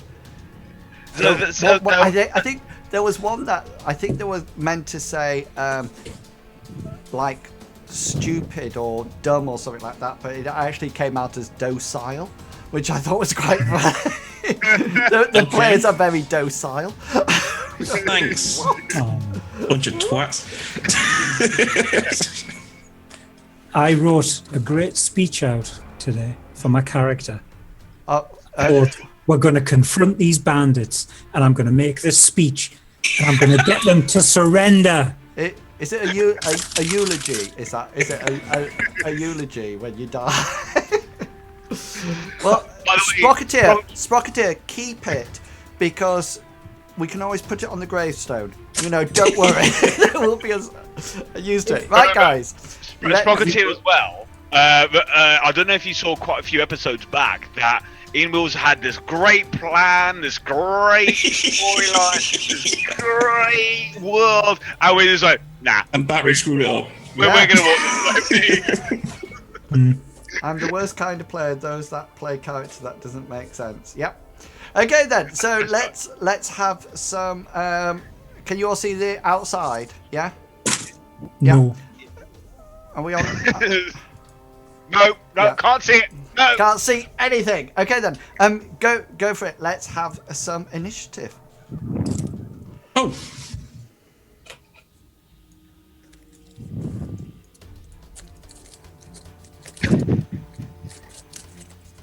Yeah. Oh, thank you, Bazooka. You have just reinforced my faith in this game. But I've kind of like equaled it out. to be honest with you, oh no, I get a 2. To be honest with you, Flat, I'm wondering, why they bring you along every week. I ask that every time. Big, you remember that game that you and Longshanks and Clout did by yourself? And everybody got wonderful roles from beginning to end of it. Okay, Bazooka. Shock. Go for it. Okay, so You're fighting. Have I? Yeah. I could Swing. Stop building. That's a hit. I've got my ground steady. I'm taking a swing, and I knock him out. Double hit. Right. Wow. Julius, this is how to fight. I'm taking notes. I can't see, but I'm taking notes. Okay. With my right hand, I come crashing across his face, well, his legs, and I tickle him. You are about the right height for that type. And your other one? Oh yeah, my other one, I forgot that. Oh, and I do a little bit better. 9, so that's plus 9 points of damage. Which actually kills the second one. Well done. Or this one out here. Right, let's whiz. Big, do you want to take your movement? Yeah, I like to run to the house. Yeah, so you actually know that says a guy yeah, here. sorry, yeah. So I'm gonna like run round on him. So Somebody this way. save me. So hang on, let's just so like 10. Yeah, perfect. Yeah. That's very well you get at the end of that round. Well done. And the unconscious Tamriel. Okay. Somebody I'm coming, soldier horses. Julius, off you go. Yes, swing, swing, swing from the table. I don't know why you bother. You're not going to hit. Oh, Oh, what is this? that showed 2 nat 20s. Flat. Roll to a 19. Flat. The words "sublime to the ridiculous" sort of like comes into. Yeah, I was building up. I was taking the good taste by surprise. I had it in my back pocket. Go. Nah, 20. Okay then, hit it. It should automatically crit roll for you. 8 plus 8, 16 points of damage. So, because I'm fantastic at maths, that's the 24 damage, isn't it? No. So 16 points of damage, and it swipes through the bandit. You actually cleave it down slightly from the edge of its clavicle and whack down while keeping your shield up, protecting the exposed side from the other the bandit at the far window. The bandit lets out almighty cry.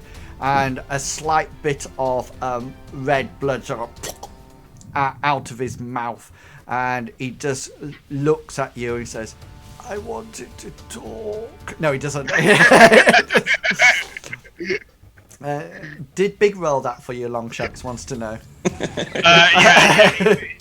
I gave him permission to just can you roll for this one?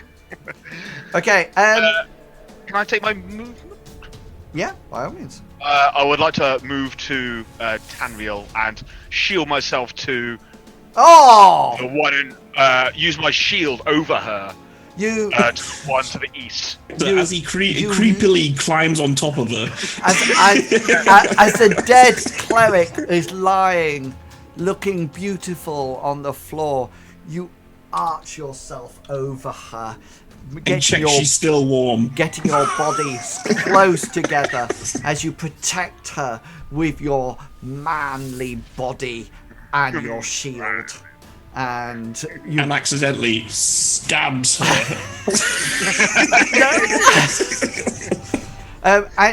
as you start to go across, and Big, you can see this as well. The bandit to the north has actually seen you slice quite nicely through two of his companions, Julius, and the guy outside has seen you, Bazooka, quite cleverly take out two of the mage and the other bandit, and they turn. I'll give you your action in a minute, Bazooka, and start to. You just notice that this guy moves away from us. Wandered off. It's like, no, screw this.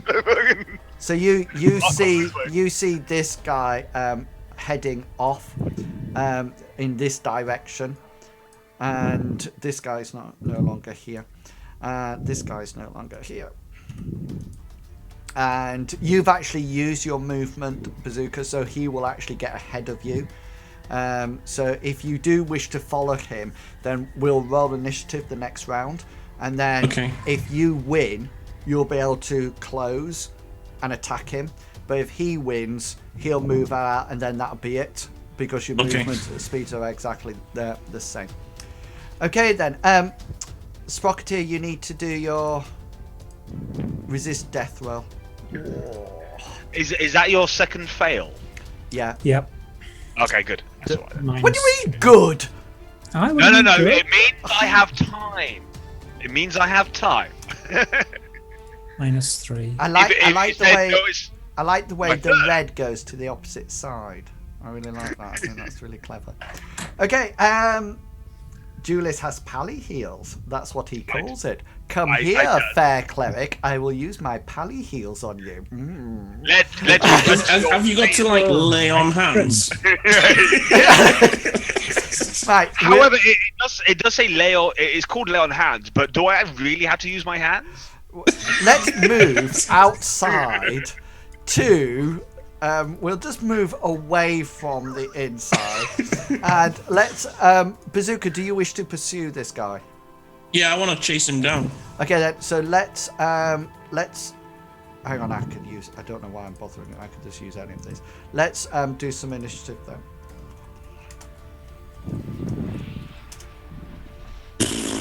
Eight. Yes, got you.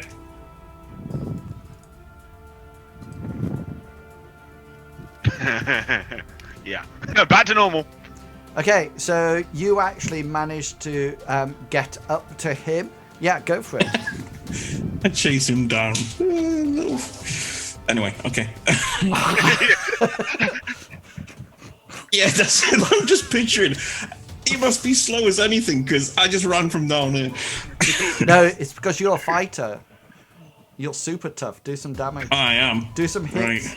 Right. He actually take out his heels. He actually it's just his armor class without his. That still misses.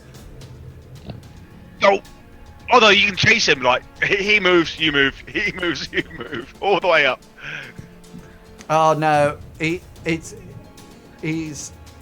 obviously the run and him running and the movement is. Hey, you bugger! That little poor rock gnome has just done a marathon. Yeah, from he one has. side to the other, killing on his way. And that is why these two will head off into the. I should have just tackled him. The orchard, and that's it. Julius, do you wish to do some healing? Yes, I'm going to do lay of hands. I only have 5 left, so I'm going to do all the 5 onto Tamriel. Cool. So that Puts her up to 2? That puts her up to 2, which is fine because she's a cleric. Because she's now alive. Yes. Yeah. So, Tenril, you suddenly come around as you feel the paladin just brushing his hand across your face, Back of the hand. muttering strange words to his god. You Her notice vision that clears and it's not you in his notice hand. that he has yanked the bolt out. Give it a tug. Yank the bolt out of your shoulder blade, and her shoulder blade. Oh, I thought. Oh, yeah. and your wounds are healing nicely. You're still going to be a bit sore for the rest of the adventure, but Yes, she is. look, you two, will you back it? I don't know. We put a female cleric in there, and that's it. It's a grill. Come on, in fairness, when he was playing the rogue, you had every bloke coming onto it. I beg your pardon. Will you please refrain from saying words like Knowing that character had a supreme phobia about that type of thing. you as you look up, Julius, you just see the top of Bazooka's head. Just like poking. You know that drawing you do at school? It's just like you have the wall and like 2 hands and a nose and a head coming over. yeah. You're right. Echo saying you notice a soft glow of candles in the room as the sweet sounds of Barry White fill. That is what my god entails. Is like when the light glow comes down, that music automatically kicks in. I Chorus of weakly, love. I weakly reach out and find a weapon and hit myself on the head. Yeah. Do not say a word, you two. I do not want to know say, what does it for weapon she grabs or anything like that. So Bazooka spends a bit of time trying to get through the window, then he goes, "I'll stuff it," and he just walks around. He walks through the door. And comes through the door. Tenariel, would you like to do anything? Move to the closest corner of the room and hide. Go to the opposite side of the room to the bed. Do you wish to cast any healing spells on yourself? I'll come around weekly, obviously, dazed and stuff. Thank Julius. I presume he brought me back. He touched you, yeah. He gave. I'll Big, you are going to get turned off in a minute. as Normally it's me. yes, carry on. Is it over? How's everyone else? Yeah, we took a moke down there. A few escaped, but we're good. Good. Yeah, the only one that unfortunately went down, but by only Anisha's blessing brought you back. I'm grateful. Thank you. I feel rather ashamed. I let you all No down. need, normally it's me that takes the brunt. You should see the scars that I have. Just bear them with pride that you now have some battle honours on yourself. It's the first time I've been in combat. And You did marvellously, and I do it under my breath as a decoy. Nasty piece of work! I don't say that. I don't say that. as I cast Cure Light Wounds on myself, I slip and cause wounds on him. Go for it. Just link it in the chat, and then I can see. I'll sit up and Where did the rope come from? The Prepare rug. myself. So somebody, Echoer said, "Is there a bearskin rug in front of the fireplace by any chance?" So I just put one there. It's actually a Shenik. He's just lying very still. If I lie here, no one will see me. I can get on top of him. Can you just link it in the are you doing it? There you go. Cool. What Excellent. was So that? that's 5 points of damage. You can just add 5 and take you up to 7. 7. That'll do for now. Okay. Long shanks. Okay, guys. So we have a course of action now ahead of us. We can go through the dead, see what they have, chase after these ragamuffins, or we can try and get them another time, heal up, and have a rest. What do you guys prefer? Oh, Change your music there. Yeah, I'm just changing the music.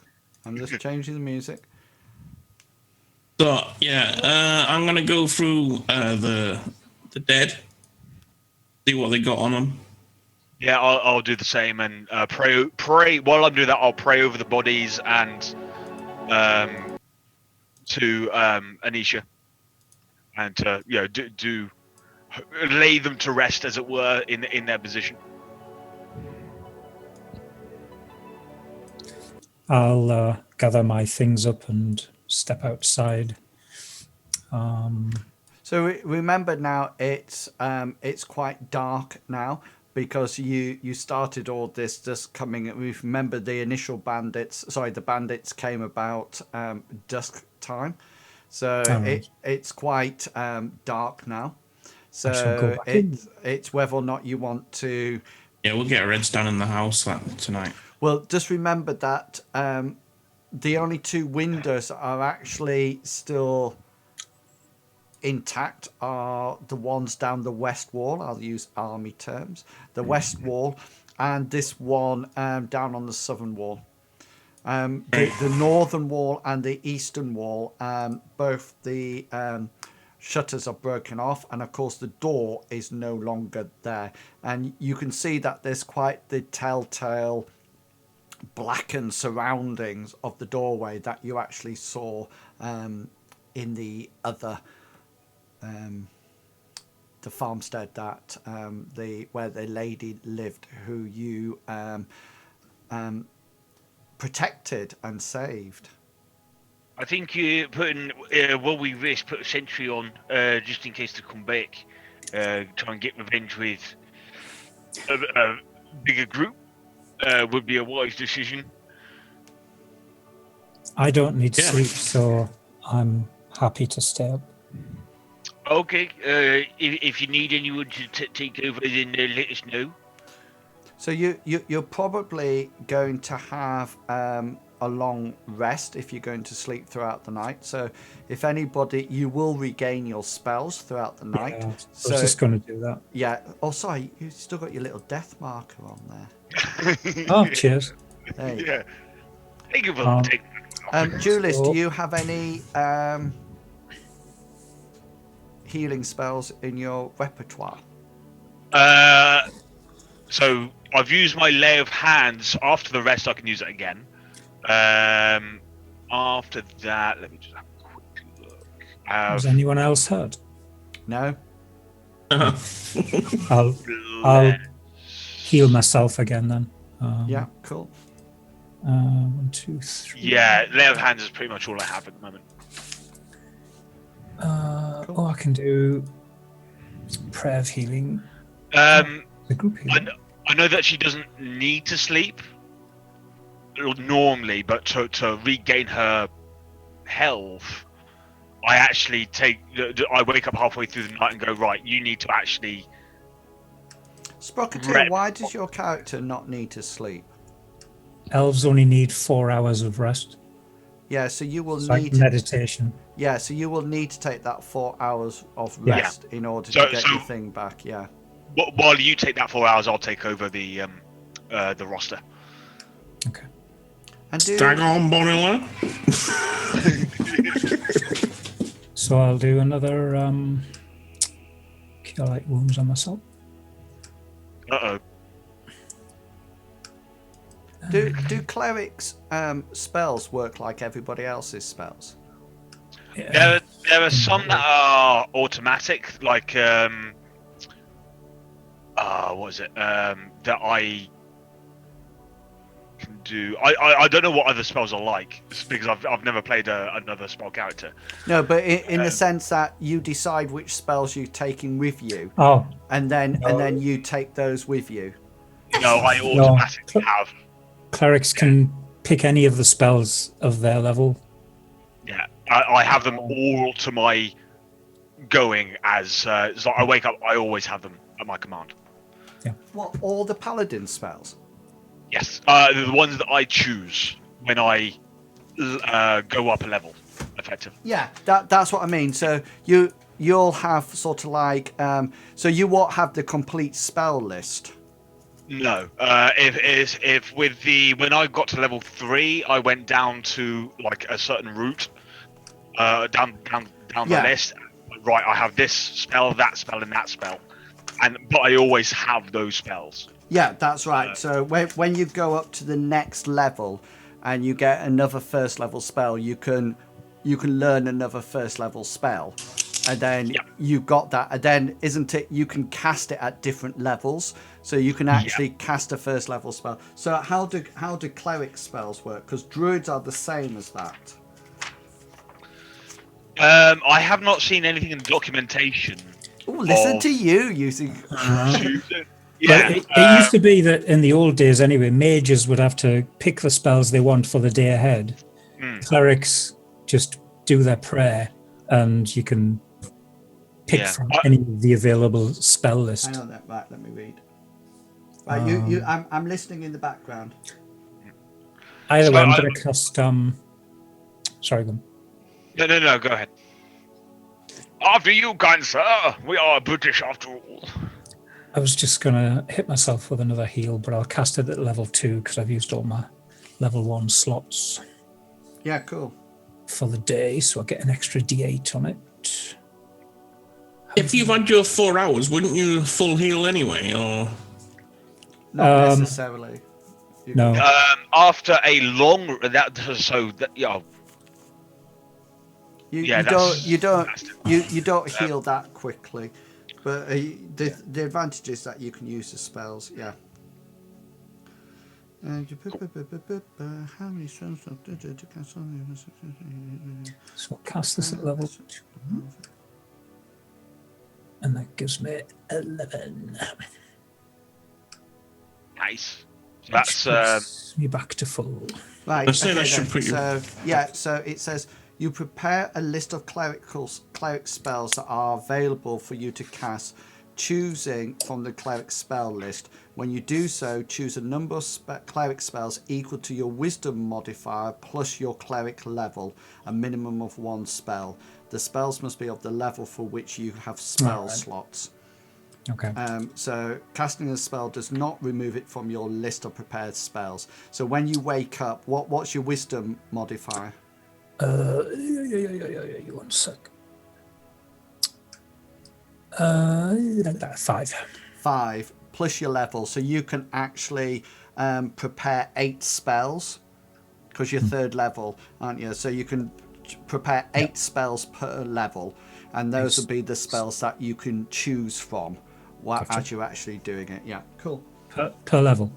Yeah, so you'll be able to have like 8 cantrips, 8 first level spells, 8 second level spells. So that which won't feed a full list, won't it?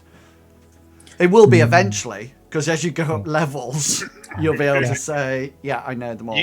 You can be, I'm just going to do this one, I'm going to do that one, I'm going to do... Yeah. So you have a whole library. That's plus 11 then. Right. How many hit points did you start off with? 19 max. Okay, That's so we'll so that'll take you back up to 19. Okay then. So throughout the, is there anything else, Julius and Bazooka? Is there anything else you would need to do? Did we find anything on the bodies, like information about where they're from or what they're after? Well, they all they seem to have on them is literally their armor and their weapons. They have their light crossbow bolts. They have their short swords. They have bolts for their light crossbows for reloading. You do notice that one of them, one of the ones that actually came in the front door, also has a few pouches round the belt, including there's a small bag of sand that he has on his belt, plus some seems to be some sticks and a small vial of water in his pouches. But apart from that, they don't look like they're adventuring, if that makes sense. They seem to more sort of like... From what we can get from the dead folk, they seem to be fighting light. So they might be camped nearby. That they don't need to camp far away. Their camp might be nearby. And I know the Cornish accent is coming into my accent, and Sorry, were you putting on an accent? Sorry. But yeah, that's what I was thinking. They were traveling, or they're carrying a bit light to be. Sorry, guys. Can you just make perception rolls, please? I just want to just. You can carry on your chat. I just need you. Nothing's happening at the present moment in time. I just forgot about something during the night. It hasn't rained during the night, has it, or since we've rested? Has it? Oh wow, Denarial, you're on form. That's because I'm conscious. Yeah. Next time, instead of using your sword, I would use your perception, most definitely. There is definitely a guy there. Yeah, I shall perceive them to death. Tenariel and Julius, you actually, when you're doing your watch, you do get this. Bazooka, you don't, because you actually fell asleep halfway through yours, but nobody knows that, don't we? You both get this unnerving feeling that you're being watched, but even when you went and had a look round and checked around the house and etc., there was nothing there at all, but you definitely got this unnerving feeling that you were being watched several times throughout the night. Yep. I'll be right back, guys. Okay. And I'll explain this to you guys, that I had this feeling, and ask if anyone else has some. Are we still tracking? I did also.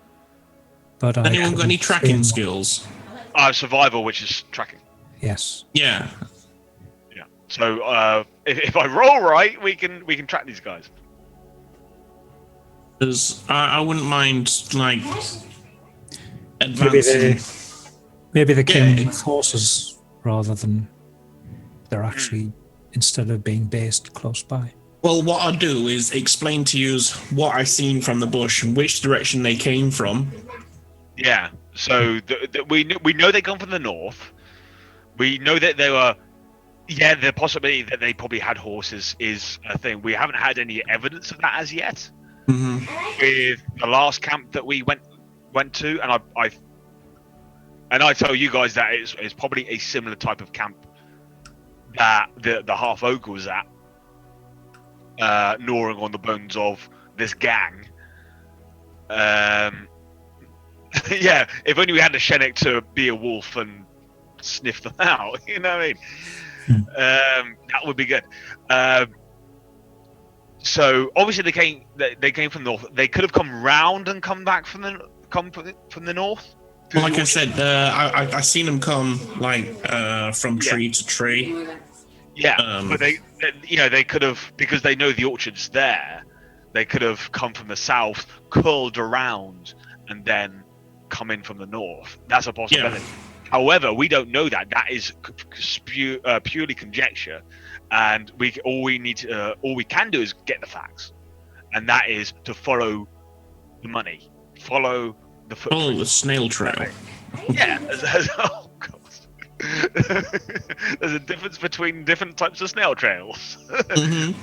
Hopefully, you're not doing the one that I'm thinking of right now. Well, the bandits all human. That's a good question. Yeah. So do we? Till Inwils puts his ears on. I'm back. Bon Jovi. You all here? Yeah. Yes. So we'd like to know, were the bandits all human? Yeah, good point.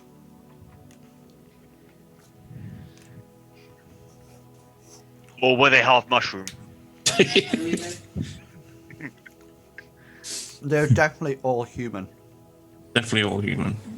Okay, so it's definitely bandits. Or, of that way of crime. All we can really do, we have two choices. One, effectively to go back to the town, or track them. Yeah, I want to try and track them if possible. Okay, I concur with that. Yeah. I've explained to the group which, from the bush where I seen them, I've explained to them which direction I seen them traveling from and to. And obviously we seen the direction. Well, I seen the direction there which they ran off to. Usually, when you're running away, you run the shortest route. Yeah, you run to the safest place in the shortest route possible. So I'm with these items that this guy has as well. The small bag of sand, the sticks, and the small vial of water. And that was on the what we perceive the juniorest member of this group. Was that right? Does anybody have an Arcana roll? No. -1, if that helps. If somebody wants to roll it as a positive, then that's cool. Who has the highest? I have -1. I don't have it. I have a 0. Hang on, you will have it, Sprocket. Well, it's -1. Okay, so Bazooka, if you want to roll it. Okay. Wow. Yeah, I know. You do have Arcana. Yeah, where are you, jerk? Yeah. 13. Bazooka, you suddenly remember that you've seen these items being used before. You remember that in your first ever encounter in the tavern, right at the beginning of the adventures, one of the spellcaster let sand drop out of between their fingers, and that was just before you fell to sleep. That's right. And you also remember that I think it was the shaman, when you went to rescue the children, actually picked up some water and tipped it over his head, and you remember seeing that. And you also remember that Rurik often carries around with him charred bits of stick. So these. So did you tell us this, Bazooka? Yeah, I'm going to explain what I remember, what I recalled. I've seen these from. Yeah, so I'm going to pass on this information to the group. Yeah, were all of these instances where you saw these being used with magic? Yeah. So these might be ingredients for some type of spell?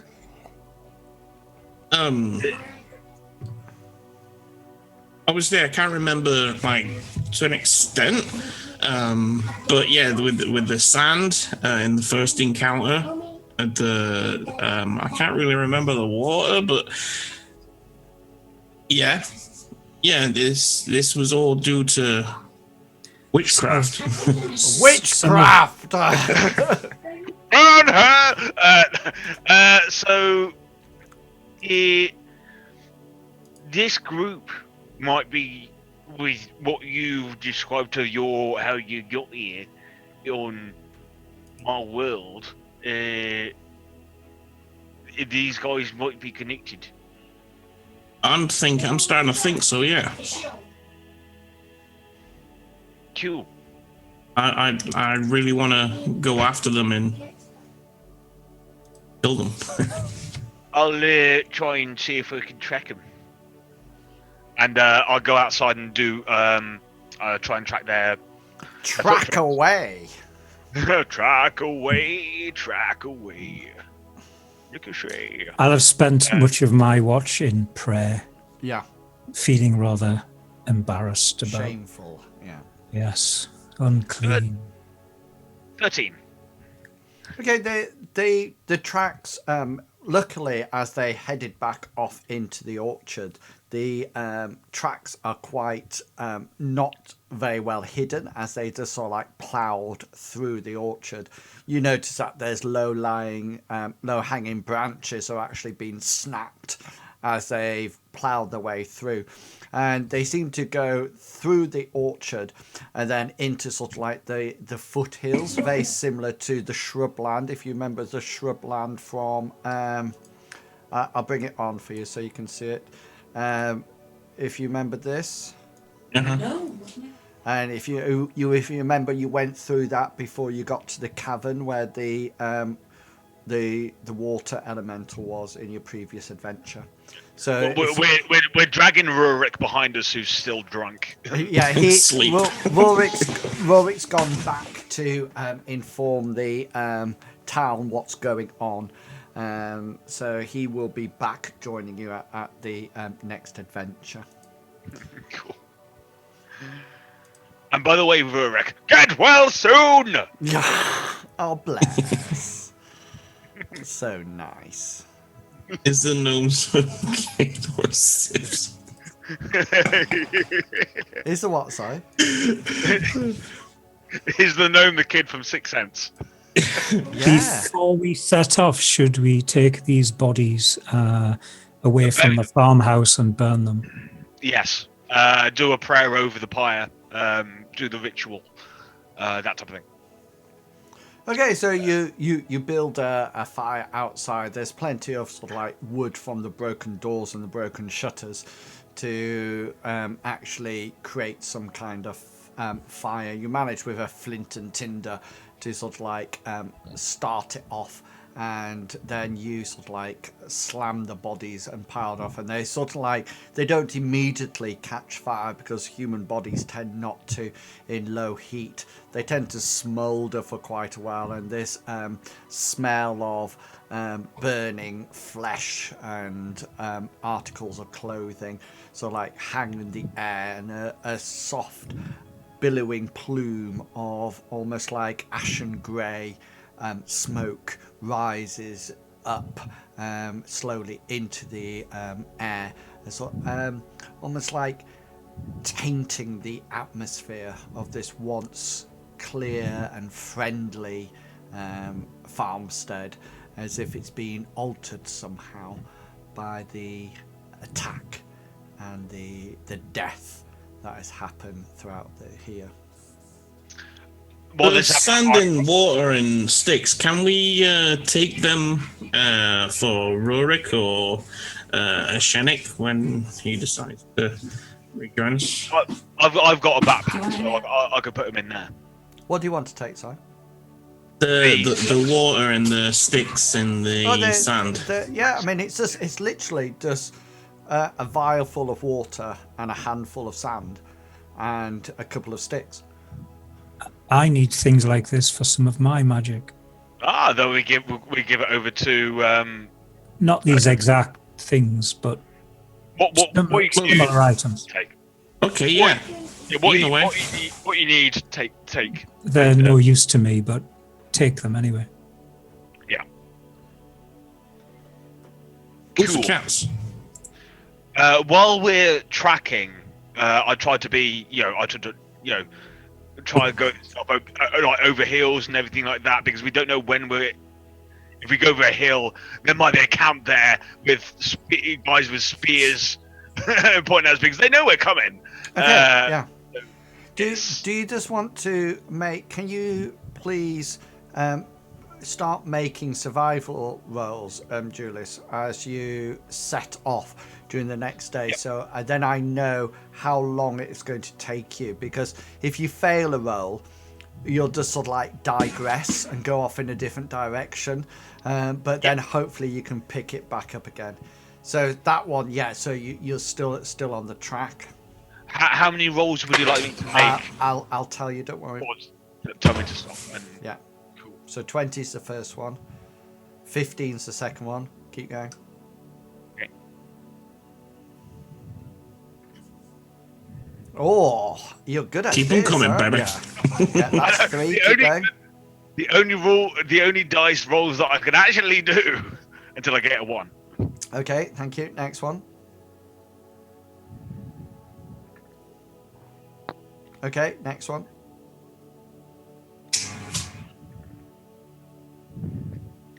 Okay, next one.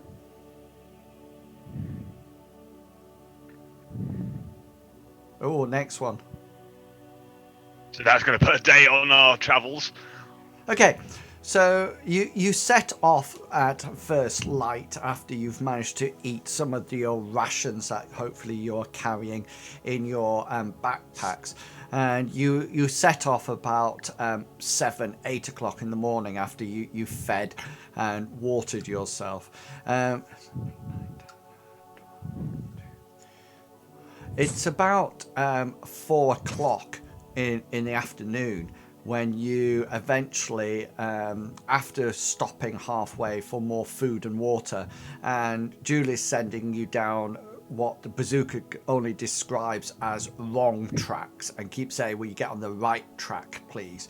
You carry on down, and then eventually you seem to be getting deeper and deeper into the shrubland, and then you notice up ahead, and you're by no means close enough to, you can see it, but nobody's going to notice you.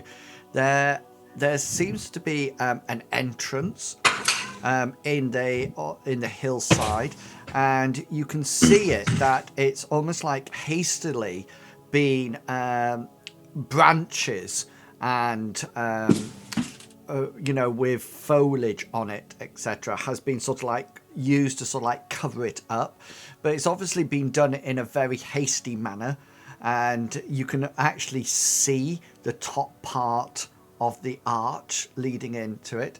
It seems to be dug out of the ground. It doesn't appear to be stonework or anything like that.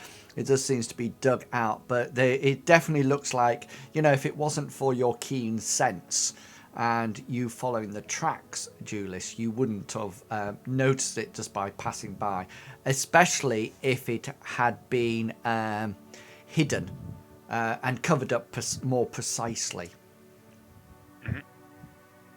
And us back into a tunnel.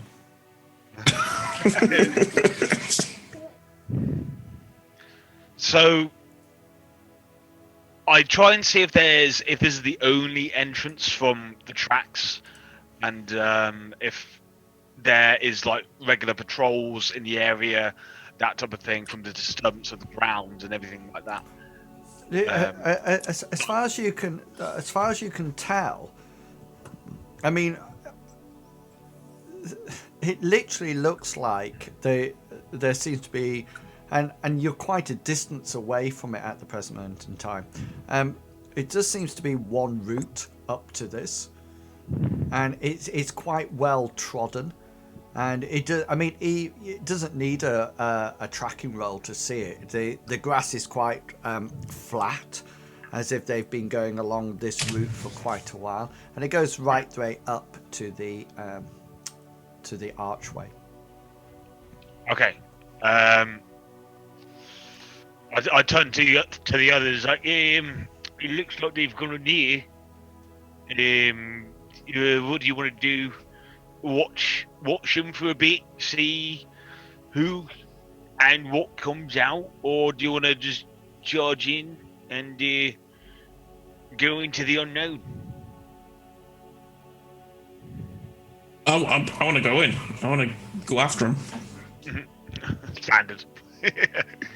Yeah, how about you, in Israel? I'm a bit hesitant to go in.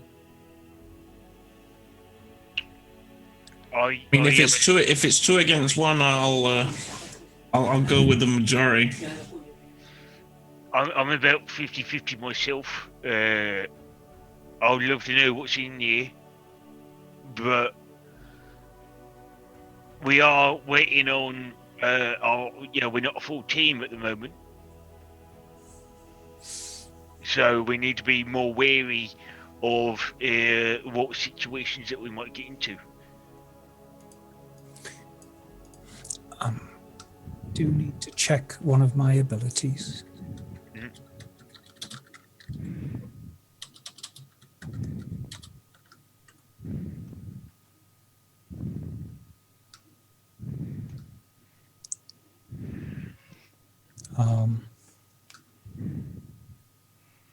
I don't have stealth as such, but I have a thing called Mask of the Wild, which allows me to a sort of stealth, even when there's very little cover. It's a natural elven ability. When I filled the character sheet in, I thought it would have been automatically filled in, but it doesn't actually say mechanics-wise what it does. What kind of... Are you a wood elf, did you say? Wood elf, yeah, wood elf. I will tell you. Oh, I've got the book next to me and I've got PDFs in front of me on the screen. I should have looked.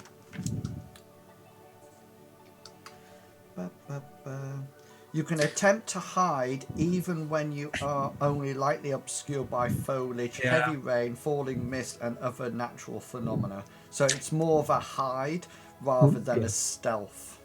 Yeah. So you can't really move while you're doing it, type thing. Sort of hide in place kind of thing. Yeah. So, for example, if you were hiding out in the bush, like Bazooka did, you would do that really well. Well, even probably in less cover than Bazooka. I'm sorry, I was joining the family. I missed that one. So I've just been whispered something.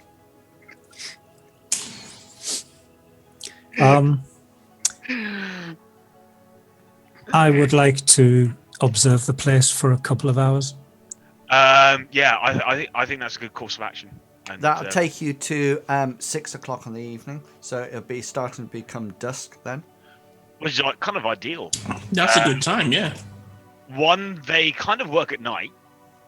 Two, it works for us because we can. Bazooka, you can see in the dark, can't you? Yes. Sir? Yeah. So we can all see in the dark or low light conditions. So that's good. Now the main question is, with our depleted team, do we go further? Not me, of course you can. Oh, yeah. I won. Okay, let's watch the place for a while and then consider going in after dark. Hear that? Okay then, so you stay in your current vantage points, Tenariel, just fading into the foliage and wishing for heavy rain to conceal herself even further. And you sit and you watch, and there's every now and again, just make some perception rolls for each one of you. Okay.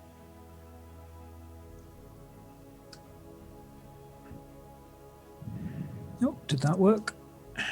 Yeah, Doesn't seem to yeah, have. 15. Damn it. You know what's going to happen? Okay, Tenariel and Bazooka, you do hear some noises, but it from within the archway, but it tends to be, it almost like sounds as if it sounds like woodwork. It almost like sounds like hammering. Okay.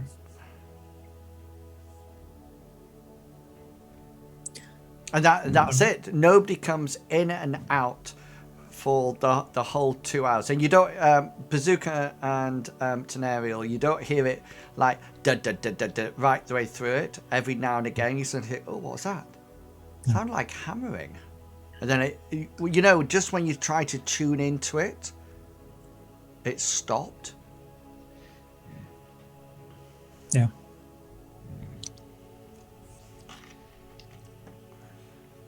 Hopefully, clue me into this. Is like. Well, okay. I presume that they do. Whenever anything like that happens and you're all together, I just assume that they've just sort of like they will tell the person who's not there. Cool.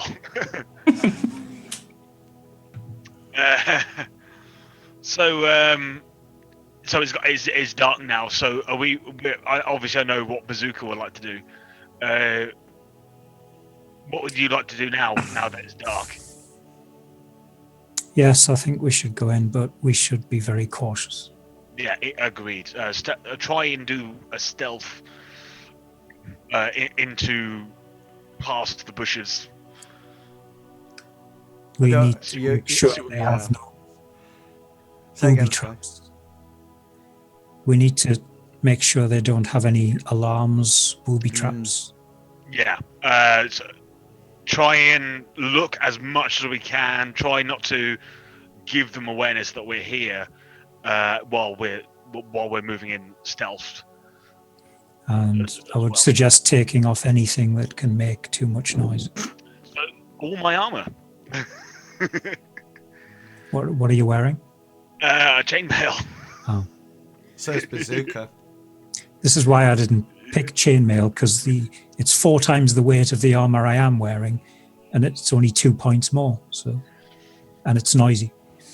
Yeah. But So, I was going to point out at that point, Sprocketeer, that the other 2 people at this haven't been impaled on the ground since the beginning of the because it gives that +2 can make all the difference. The difference. And not only that, because I'm wearing, I also get another +1 on it as well, so I get a +3 because I'm wearing it. So, guys, can I just be? I just want to make it completely honest for you up front. Like Sprocketeer mentioned, the chances of you going in here stealthily is not. It could be quiet, but it's not going to be stealthily. It's not going to be like a rogue creeping in. Yeah. Unless we all get nat 20 on the rolls. Yeah, even then, it's because even a nat 20,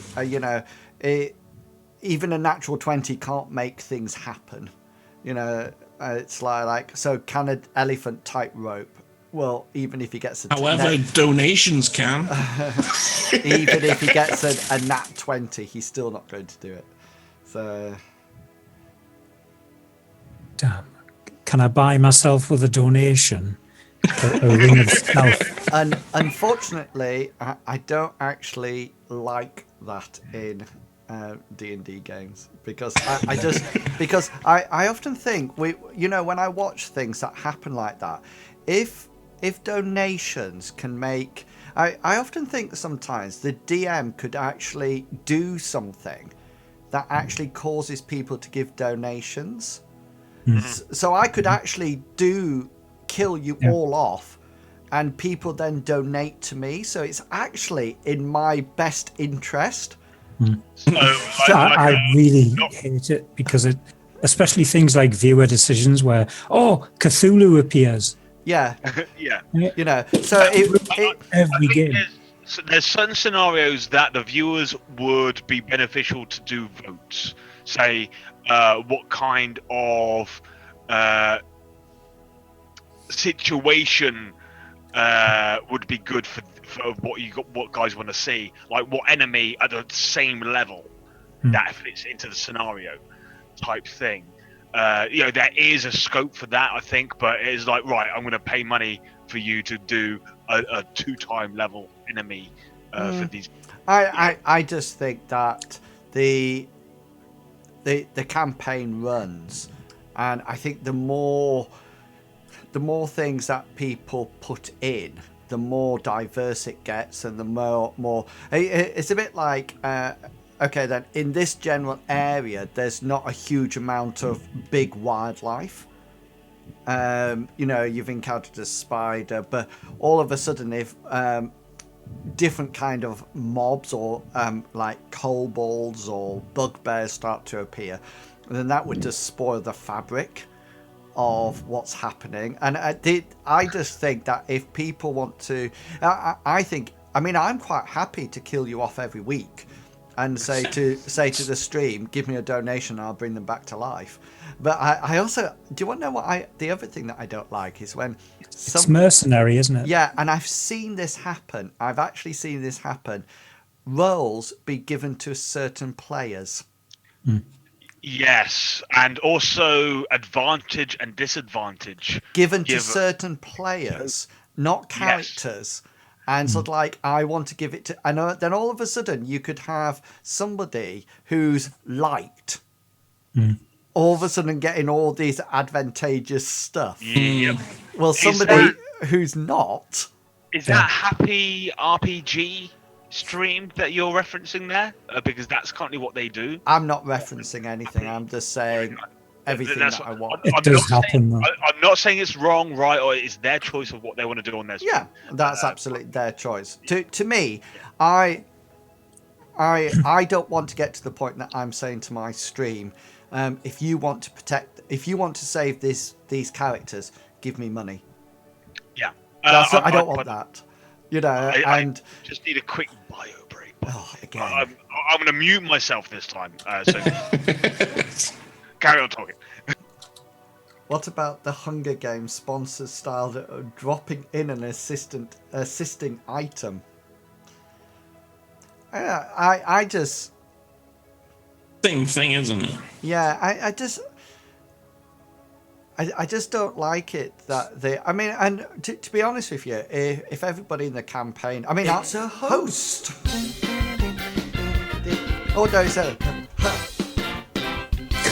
Thank you, Raffian. Thank you for the host. Viewers. That's another thing I really don't like. When someone clicks follow or hosts, and quite a lot of streams have a little video pop up with so-and-so has followed you. It interrupts the game. I mean, obviously, we've stopped the game for this, but normally it gets in the way. Yeah, but that's why, in which case, I think that's one of the things of streaming. And if you don't want that, then we don't stream it. And then if you imagine Roll20, if we're just playing on Roll20, then you wouldn't get any of that. I had a long chat with Skageth one night about stuff like this, and we came up with, if you're going to have that kind of input, have a break every hour so the players can go for a buy or people can grab a coffee, and then the GM or the host can interact with the chat and thank people for following, thank people for donating during that 5-minute break. There's many ways of doing this type of thing. As when I'm doing D&D, I don't show that type of thing. I'll probably show chat in the corner, but I wouldn't show the pop-ups of hosting like that. I mean, maybe scrolling text or something that doesn't get in the way and stop the game. Well, when I'm playing other games... It depends what you're playing. If you're playing something like this, then it's... When I'm playing other games and I'm streaming, I will have the pop-ups because that is the celebration. That is the... I mean, it's down to the individual, whoever's streaming, how they want to do their stream. Yeah, exactly. Of course. And it just annoys the hell out of me. Yeah, and that's why, I mean, I will always have it in because I'm streaming. if I wasn't streaming, I wouldn't be playing the game. Because it's part of my stream, and if somebody, if people don't like that, then that's fine. I think it's a bit like I'm often. It's a bit like when you go off and find different games that you want to play and games that you like and DMs that you like. That all sort of like comes into the concept or the idea behind the campaign. And I think gone are the days when.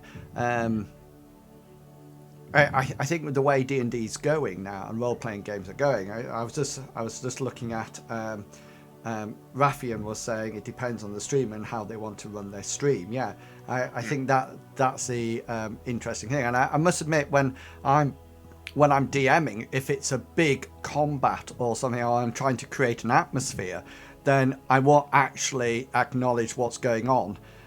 It will happen. But I won't acknowledge it because my focus is here, and then I'll catch up with it. He's a very raw streamer. Raw. I think we've kind of digressed into a podcast here now, though. Yeah. Okay. The major decision that you need to make is, if you remember, you're heading towards this entrance, so it's almost like a cave-like entrance, and it's been covered up with branches and foliage, and you can it's obviously been done very hastily. And the question is, it's 6 o'clock. It's becoming dusky. The light is fading, and I mean, even getting through this foliage, you're going to have to unpick. You're going to have to take it down. You can't sort of like slither through it. You're going to have to dismantle it to a certain extent. I mean, obviously, somebody like you, Bazooka, you could probably dismantle quite a small bit. You can dismantle a small bit in the bottom and try to crawl through, or you can dismantle a larger bit or try to take it off at the side to try to sneak in, or you can just sort of think, all right, let's take it all down, or you can just pile in and throw the gnome at it and just go in. So the big question is, which method would you like to do? The choice is yours. Find out next week. I'm either or. I'm up for any of it. We're gonna fight at the end of it. So. I will go the quiet, hopefully the quieter route, but more taking time. Just try and unweave. Slow and steady. Yeah, wins the race type thing. And actually, I can create a circle of silence. Oh, that would be fantastic if you could, because now I can just look at it. But it's a limited time and a limited range. If you stand by me and Bazooka while we just hack away while you cast this, and then just tell us when it's just about to run out. It's like you're counting on your chronograph. It's like, just about to run out. Stop! And then we crack on with what's left of the bushes. Type thing.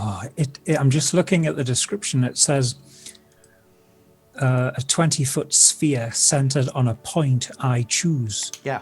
It doesn't say centered on an object. If it was an object, we could carry it with us. Is it? Well, it doesn't really matter. So you can cast it and join us taking this bush apart.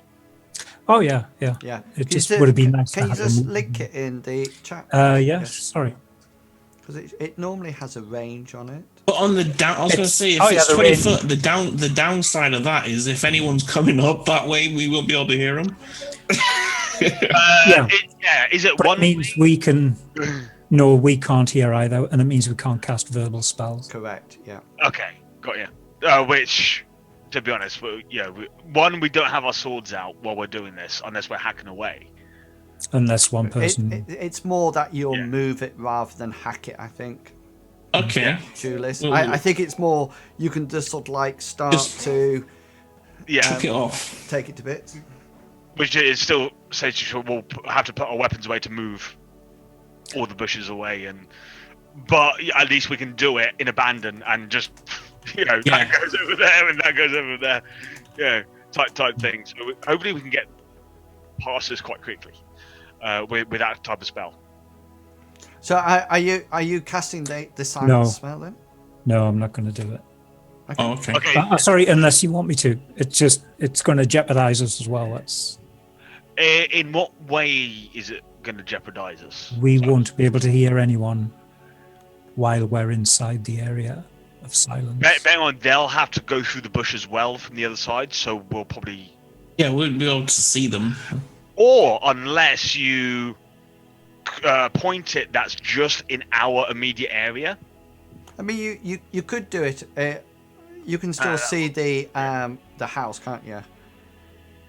Yeah. So if you think, so sort of like if this is the 20-foot sphere, and say for example the northern door, the northern window is the barricade, you could actually do it like that. So it's just over.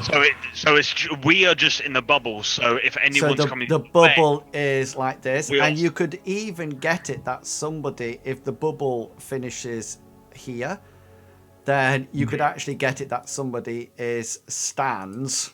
Yeah, stands on the outskirts. That's what I was going to suggest. So they're not actually there. Yeah. Yeah, there we go. So if you so if you put your character just outside because you have hopefully good perception, but where we and Bazooka can do all this work, and you can be our alarm bell with sound, as it were. Yeah. Okay. Yeah. Ding-a-ling. We shall do that. Okay, Cool. then. So Tandril, My name changes every time I say it. live with it. Scenario, at least. Live with it, or you're dead. Okay, let's sorted. Again. The cleric casts a spell and sort of like bathes the area around the entrance in silence. So both Julius and Bazooka go in, and it's quite strange, you two, because once you enter the sphere, that's it. There is no sound at all, and you can even Bazooka sort of like keeps going, no sound, and it's sort of like hits himself. I think that's amazing. He gets 2 spoons out and starts doing like the I started chuckling to myself, and I'm like, anyway, you He's start. smart. Are you guys? Which option are you doing? Are you crawling under, taking enough out to go Just- down the side, or taking everything out? I think we're taking enough just to get through. Down the side or crawling in? Yeah, down the side. Down the side. Excellent. So you spend some time, and you do notice that it's quite interesting how this is set up, because it seems to go into the tunnel as if it's been started from the outside and worked inwards. Yeah. So as if everything was laid down, and then they put up the first lot and then put another little bit of a layer in between and another layer further back, as if almost like they're barricading it to keep things out, rather than to keep something in. And you actually, let me just move you.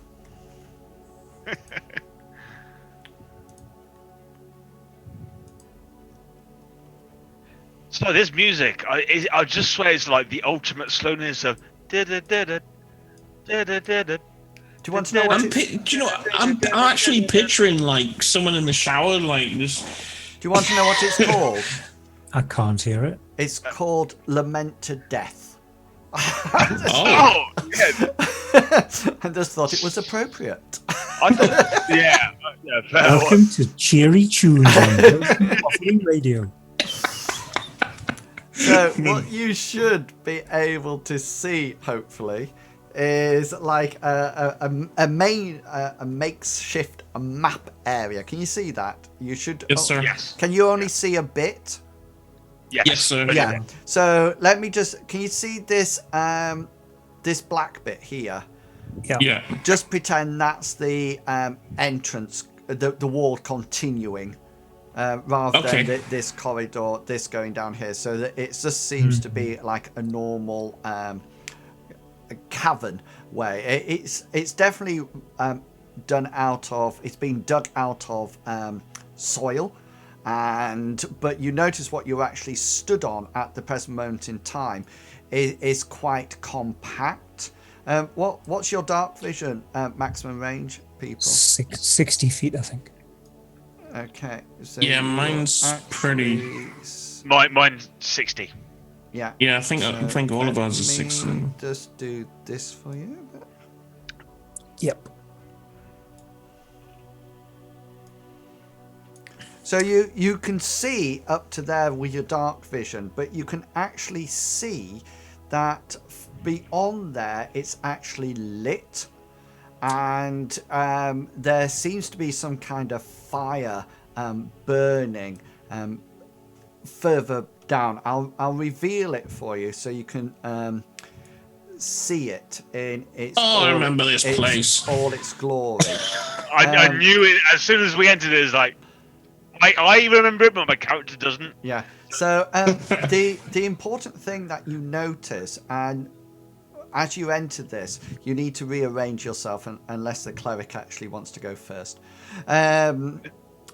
What you can actually, you're actually still in the little bit. Just back up a bit, guys, because I was going to say that you're actually still in that little bit of the silence.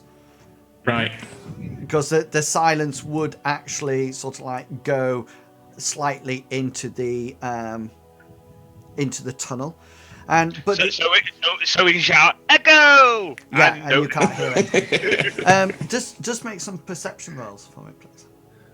Yeah.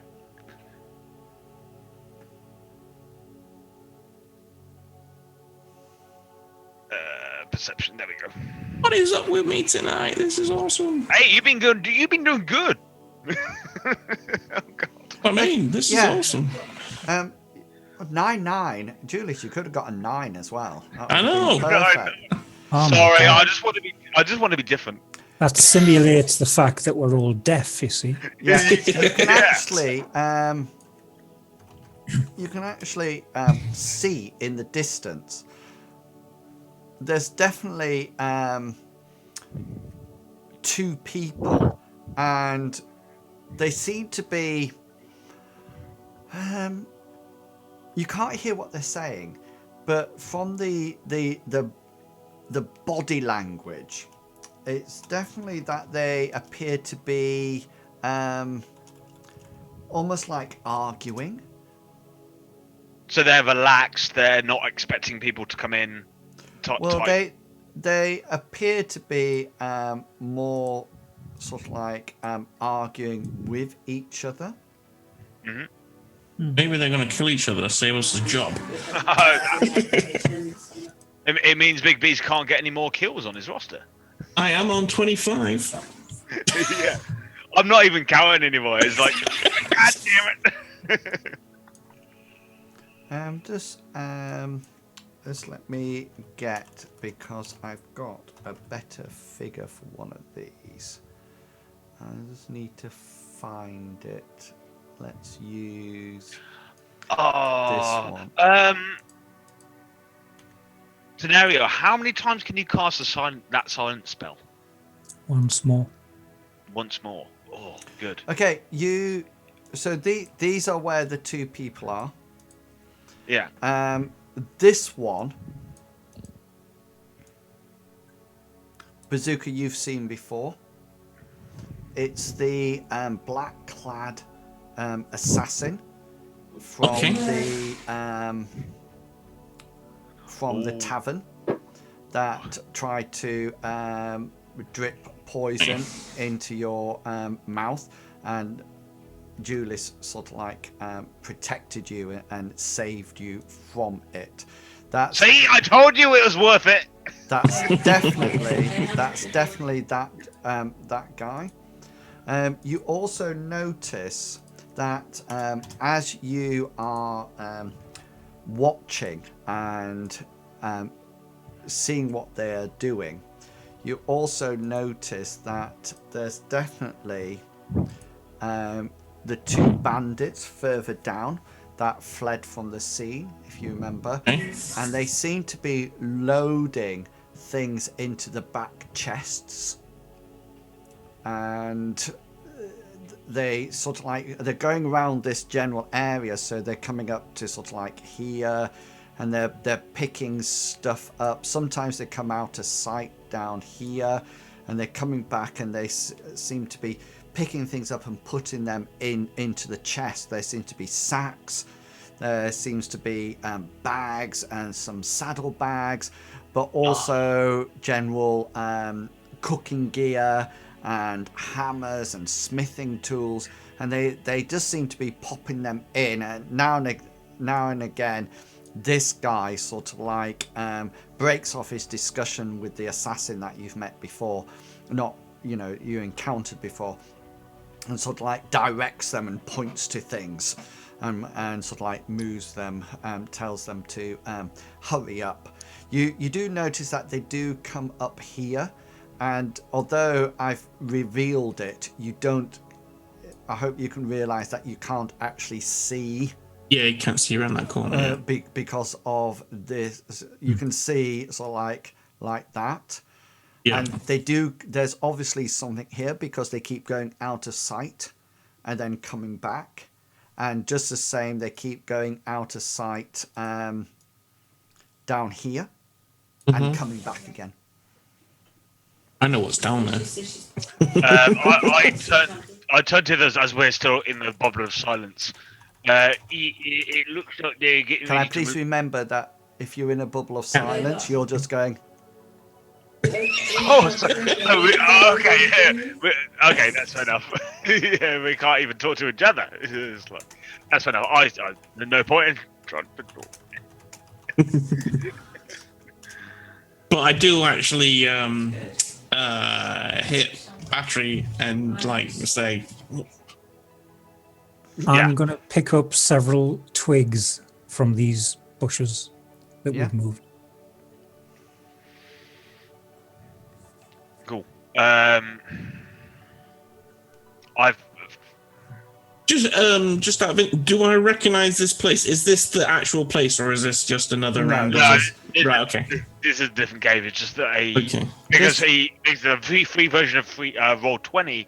He doesn't have that many maps to. No, that's fine. Yeah. I just wanted to know because this tends to be. This is almost. It seems like a long complex that widens out at the end, a long tunnel that widens out at the end, rather than all the cells that were on the last one. Yeah, no worries. Cool. And I touch Bazooka and. I beg your pardon. Sorry. Go. What was that? I touch Bazooka in many places.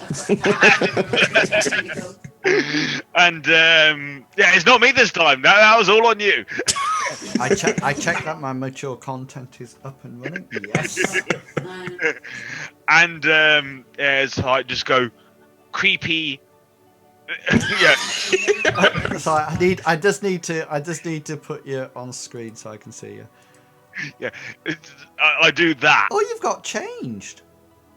Yes, I did. Your hoodie off. Yeah. I did. It got hot. You do what side? Do it again. With the sexual tension of earlier in the house with. You could if you wish just go back outside, out of the silence, discuss your plan, and then come back in again. Could do, but that'll take time. And so I just do this, and then point at this corner here. And hopefully everyone knows what I'm talking about. I actually think he's like saying that's the creepy dude from the other day. Yeah. Yeah, I'm like Bazooka guys. Yeah, it's him. That's him. I need to roll for it. Come on. Hey, my wisdom's -1. Leave me alone. Okay, so I at least try and creep forward. Okay then, so I'm presuming what you're trying to do is to creep to this point without Yeah, I making can a sound. only- Okay, I now can only move them, so you can make so just let me remind you how this works. So you'll roll your stealth. I will have a difficulty rating. So say for example my difficult rating is 10. If you get above 10, then that's fine. If my difficult rating to get there without being noticed is 15, then you need to get above 15. However, I will let the cleric just roll it normally. You guys are rolling. Are you proficient in the skill? No, I got a +1. Unfortunately, I can't actually press it because of Linux. I actually am. Are you actually proficient in the skill? Yeah. So you'll get quite a big bonus on it. But you guys, because of your armor that you're wearing, you will be at the disadvantage to the roll. Okay, cool. So, But Tenariel won't be. But she'll just roll normally, and we'll take the first roll of hers. How big's that bubble thing again? Was it The 10 20 foot? feet. It's so 20, just in, yeah, it's 20 20 foot foot. radius. So it's literally coming here from outside. You're literally in that sort of like 5 foot of it. yeah. She Tenariel actually has it's 120 foot casting range. Yeah. I mean, I could cast it on them. That would stop them casting at us. But That's what I was that's gonna. thinking. Or when I asked how many times you can cast it. Yeah. But the thing is with that, they're doing stuff. They're gonna know something's up. Not necessarily. Well, yeah, when they be able to talk to each other. Correct. So if yeah. we Good point. go from like just outside of them,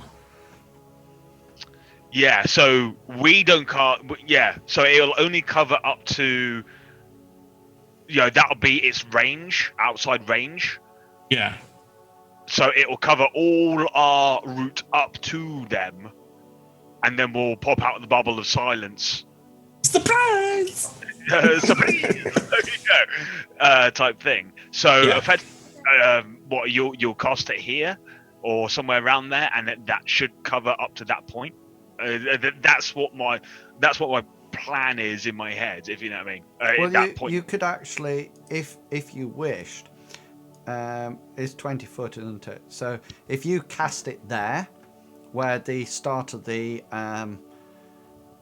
arrow is, Yeah. then it's quite.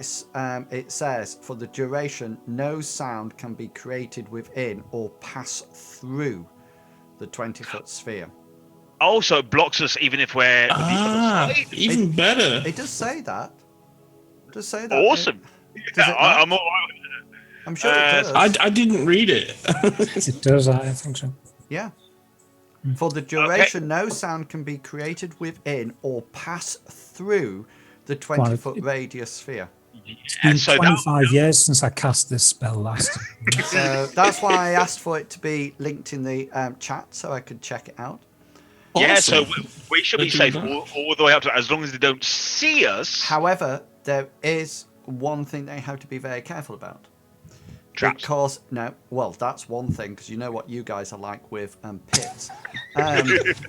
There is a verbal component to the spell. So So so- you have to step out of this bubble to cast it, and in doing so, you have to speak, correct. which Does he have to Tell them. see the area that he wants to cast it, or Yeah. so right? Okay. All spells have to be line of sight. So right.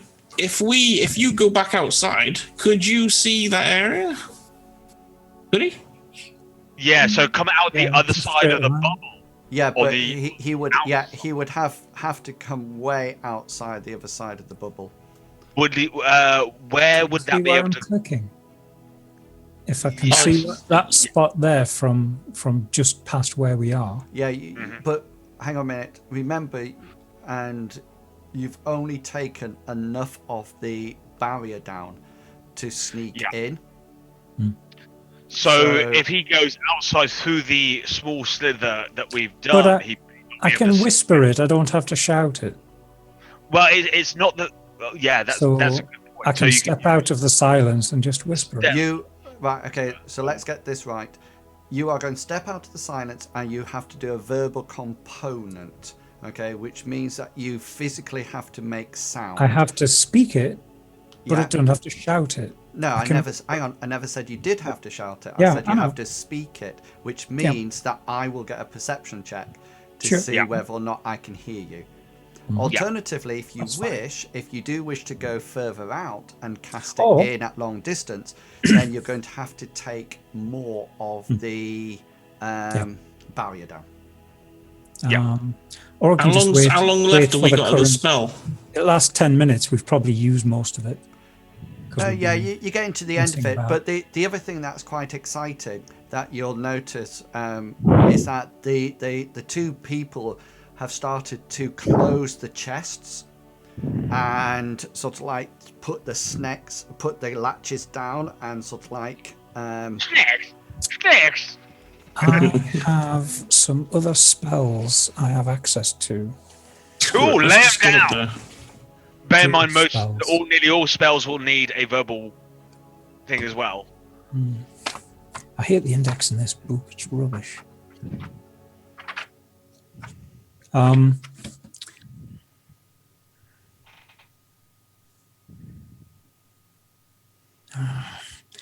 See, I can cast an area of effect spell which could block the corridor, and if they come running towards us, they'll pass through it.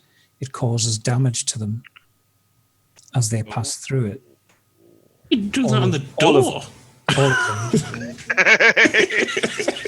Okay, no, that's a different tactic to be able to use.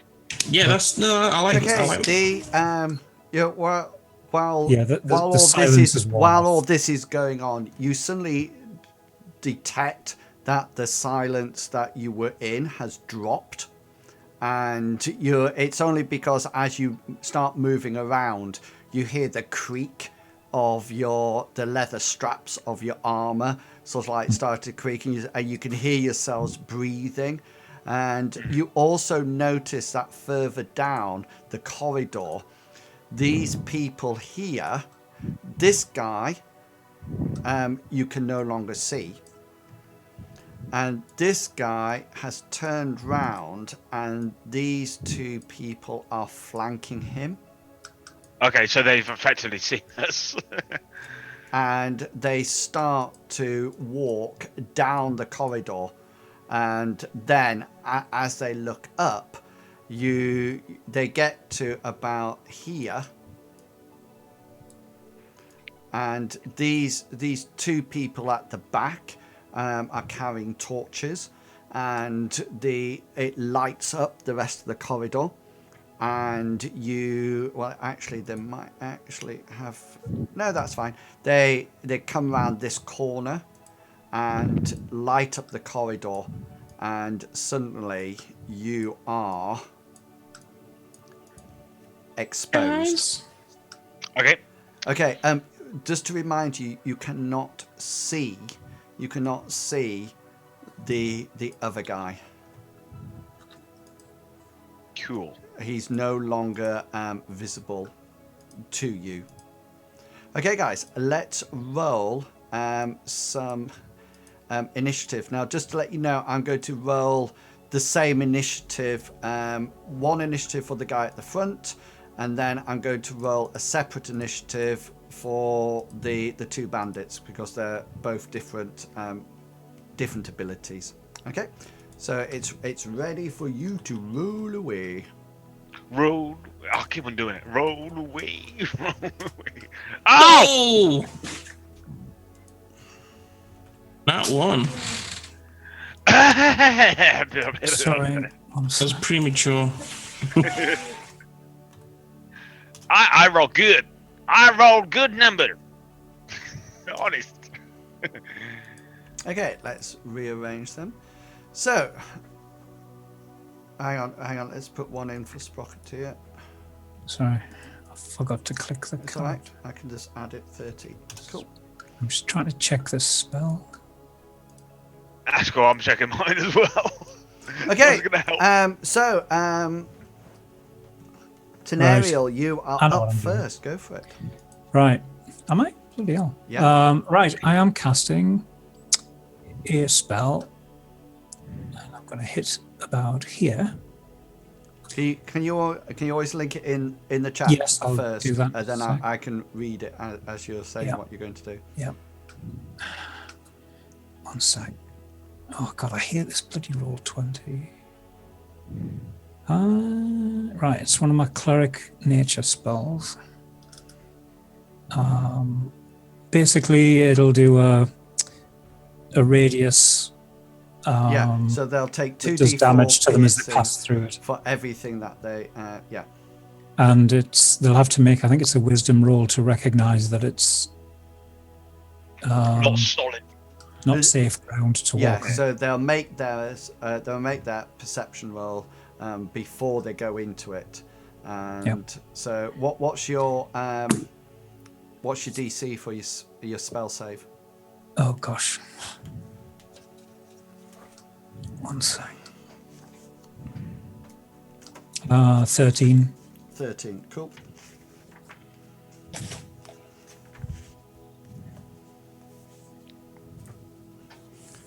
Excellent. So that's the first. Let's draw it on. So can you ping where you want the center to be? Because it's 20-foot radius. Can I drop the spell on them so they'll be... As long as it's No, in actually, range, I'll- as long as it's in range, you can Is drop that it pinging? wherever you wish. If you just go to your to the pointer up at the top and then just hold it down. You might want to put it just in front of them, in between us and them, so Yeah. they. It's not doing it. If you do Can put you see it, the ruler? Yeah. Right where the ruler is. So that's going to be your that's going to be the 20 Centre point. foot. So it'll go there to Cool. there. Oh, Yeah. gosh, yeah. So, Can I do it another 10 feet further forward? so show me where you want it to go. start another box forward. Yeah, about here, the start point. Okay, so the 20 foot will take it roughly to that square. Yep. So really, was it? Hang on, let me just... And then my next intention is to ready my longbow. So was it here? The 20 foot, or the one closer to you? Further away, yeah. That one. 20 foot, yeah. That'll do, yeah. Yeah. And so it'll be 20 foot this way as well. So it'll go down there. When do these other action things come into play? Which action? Bonus. Bonus action. Bonus actions, yeah. Bonus action. So if you look at your any of the spell descriptions. It's not for a spell. It's I just want to say something.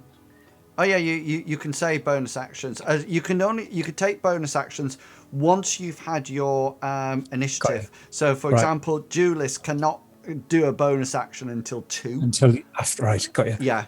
What I want to do is just warn these two not to go too far forward. Yeah, so they'll probably see it because they know they can hear you casting the spell, and so they'll see it erupt. These guys are actually already in it, so I'm going to say that they don't need to make the perception thing because they're in it.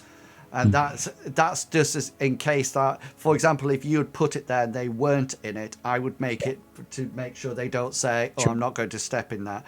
So all of a sudden, guys, you see the floor shake somewhat, and these spikes start to come up through the soil and coming up with not all coming up, but coming up at different angles and coming up right over this area. The people within the area automatically take damage as they as it comes up straight away. So they make their saving throws first, and then they will take some damage. So there, did you say 13? Yes. Yeah. So that wisdom is that. So here we go. So these are these saving throws. So I'll go 1, 2, 3. So this is the first guy. He fails, and he fails. So they'll all take the what is it, 2d4. Yeah. 2d4 points of damage. So do you want me to do it separately or I'll do it separately. So this is the first guy. The first guy. He takes 3. That's every 5 feet they travel through it. Yeah, because this is just the thing. But the chances are they're not going to. He takes 6. Oh, I should have done it behind them. It is behind them. Well, it's true, but actually, I think it's perfect because, well, if you had it just on the range of us, whichever way they go, it's gonna do something. Okay. Because they're going to hopefully come towards us. So, if you know what I mean. Mm. Okay. On this is on 11.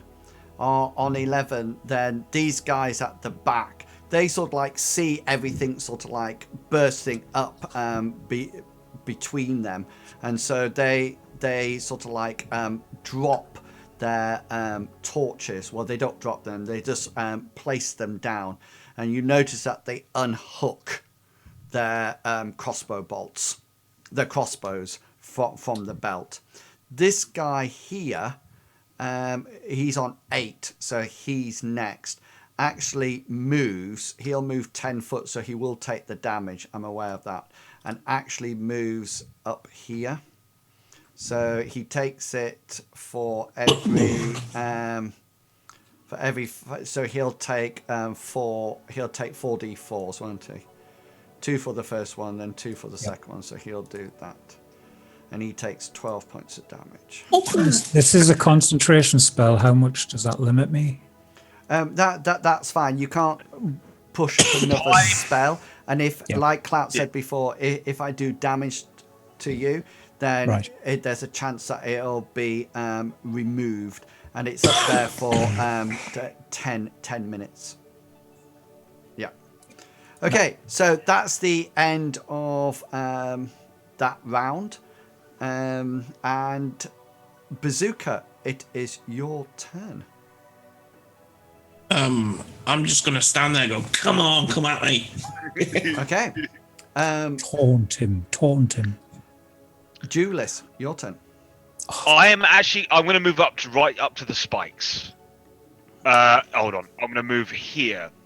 So it I was right there. So it allows lane of fire for Tanriel with her arrows. I'm going to put my sword away. You can see that this guy, by the way, now that you've got closer, is actually he's got this crossbow that he's actually got his foot on, and he's actually pulling up this huge drawstring and attaching it ready. You figure this, if he wins initiative next round, for all of them, this is coming off. These I'm going missile to weapons. that's not a good one to do. I'm going to do. Is this bonus action? Yeah. Yes. Well, I still have an action effectively. Oh yeah, sure. It depends if I creature range. Let's attack at all.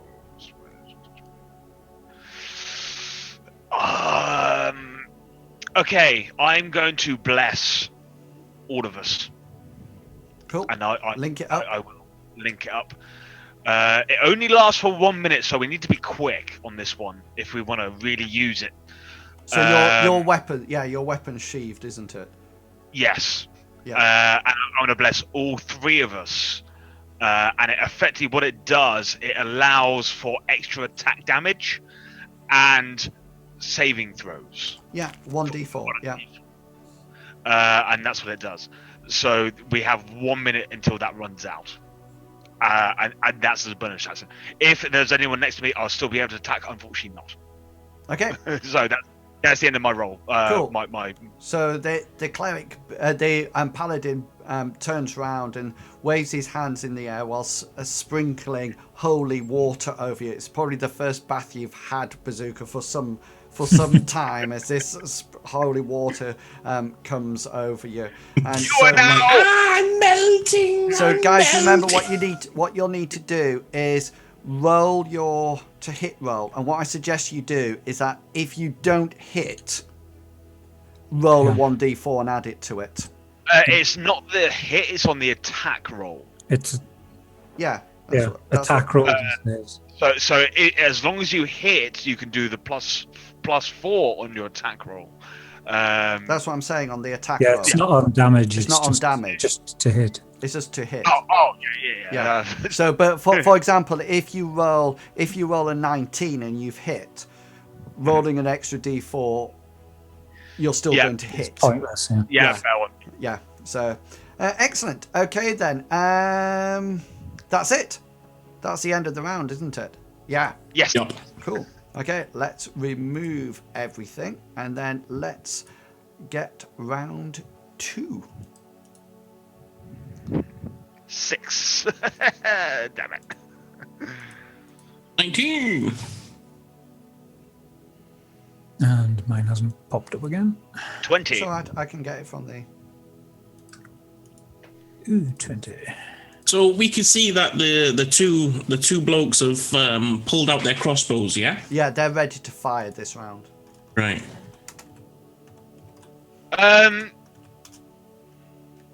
If I move into this area of effect, Yes, you do. will I start? Yeah. Okay. Yeah. Great. That's why I kind of stayed back out of it. No, that's what I presumed.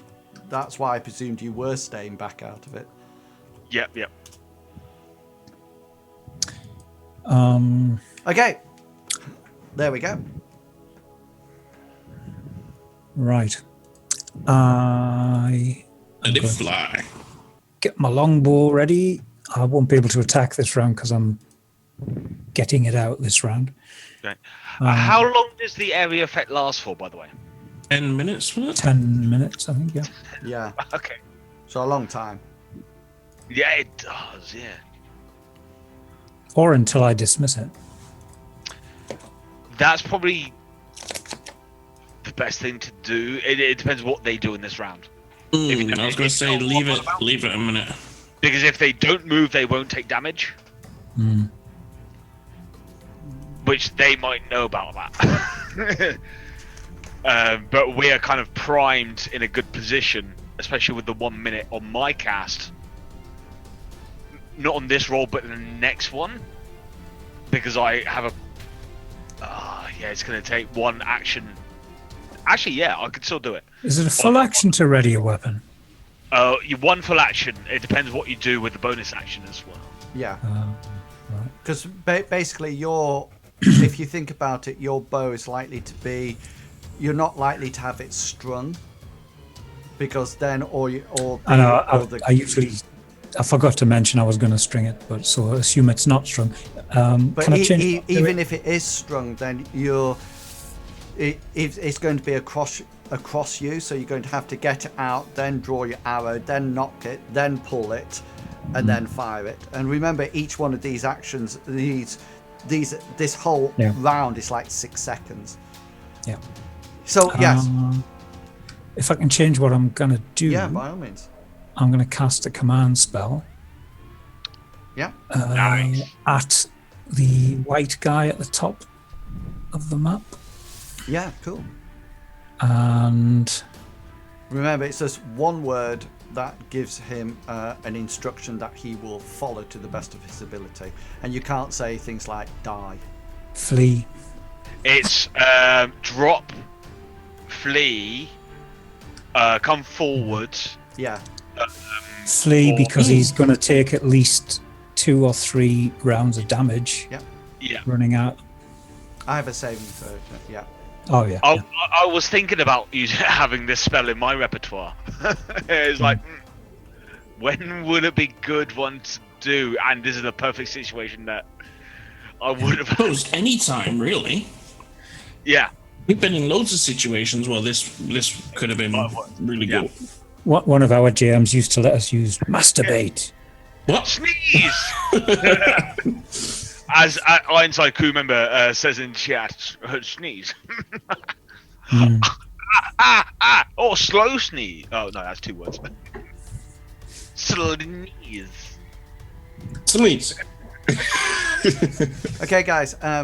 There's 2 things that I'm thinking about. First of all, this is his saving throw that I'm just rolling now. 16. So he will actually survive that saving throw.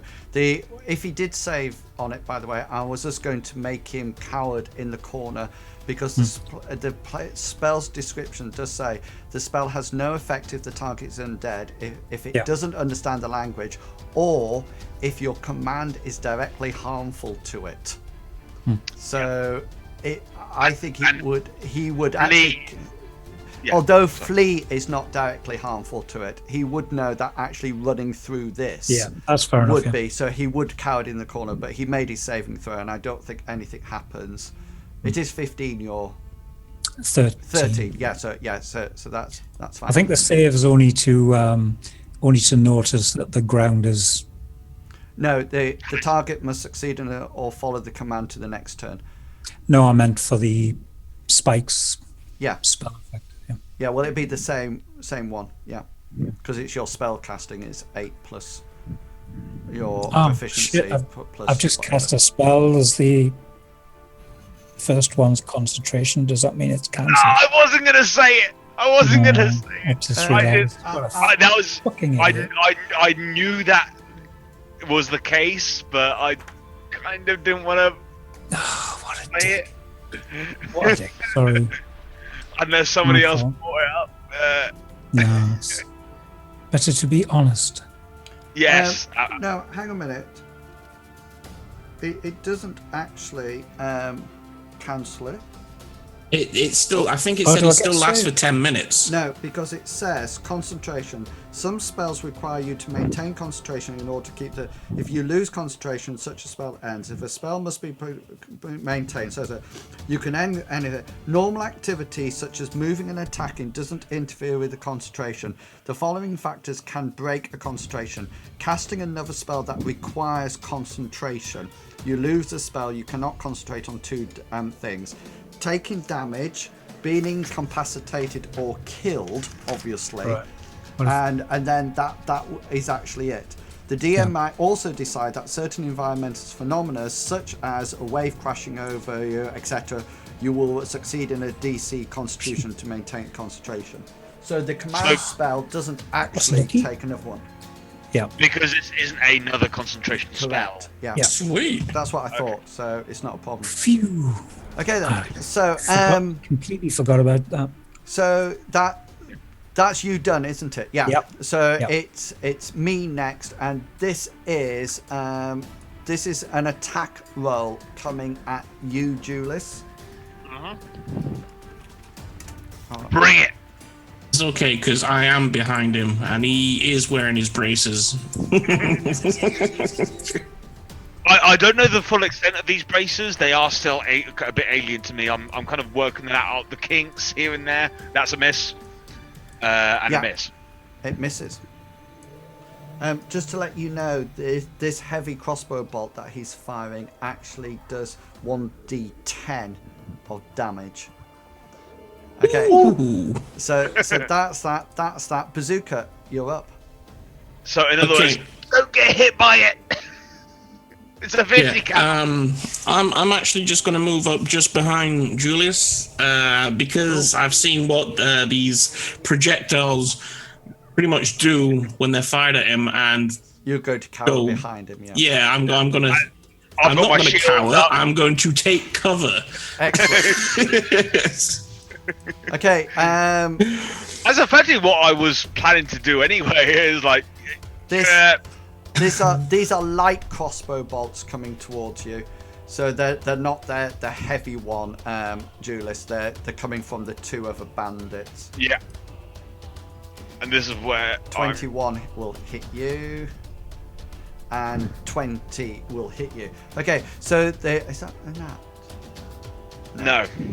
Okay, the first one, as it flies towards you, is actually deflected by one of your braces, but your bracer just cannot move quick enough to hit the second one as it whacks into you, and you take 2 points of damage. 2? Wow. Oh, that's petty. I'll take that for any day. Woo! Brilliant. Okay. As they're moving, are they taking damages by They're not like moving. They're drawing the crossbows. No, that's not movement forward or back. It's moving to cross the terrain. That's why they stopped. Ah. Because all on the ground round them. It's a bit like all of a sudden you're surrounded with like broken glass. Mm-hmm. Yeah. You know, and then that was it. Can I turn around and speak to? Well, you don't need to turn around. You can just. Well, I speak to Tamriel. It's like drop the spell. Yeah, drop it. Time to go. Okay. Okay. So you Right. can just drop it now if you wish. I will do, yeah. Yeah. Cool. Cool. I'll just get rid of it. It is at this moment, Bazooka, that something drops down from up above to one side of you, We know who that is. almost like here, and A ninja. it flips. This dark figure flips over, almost like pushing itself away from the wall, and actually lands right Sweet. next to you. And as it lands, you see these two red eyes gleaming at you, and you're not too sure, but you don't understand why, but you almost like feel that there's a slight smirk behind them, as if to say, and you, Hello, my dear child. and you You hear, like little gnomes, do you? you hear a slight, as you notice drawn from behind her back, or behind its back, comes those two dull, matte, black, curved. Welcome back, weapons. Borealis. And we'll leave it there. Until next week. No, we can't. We have loads of time. We're going to end this. Excellent. Okay then, let's have. I think we are on some initiatives. Indeed. Why is your character not rolling initiatives? Are not- you clicking on your character dial and then going to your initiative sheet? Yeah, you need to click on your character to get the I've circles up. Yeah, I've been doing that. It's just sometimes it doesn't seem. I've changed mice. This one's working fine, but It might be the connection between your character sheet and the website. It may also be that you have the won't be. ruler on or something. no, I've turned it off. But you actually need the arrow at the top. Yeah, I've got What's it. 4 point? I know. I put divide by. You did.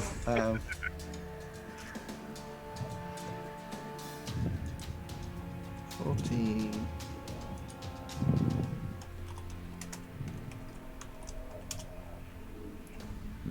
No. Brilliant. Okay. Say, what's the scary figure? Oh yes, thank you. Good point. 0. Cool. Oh, Come on! I should keep my mouth shut now. yeah. Okay.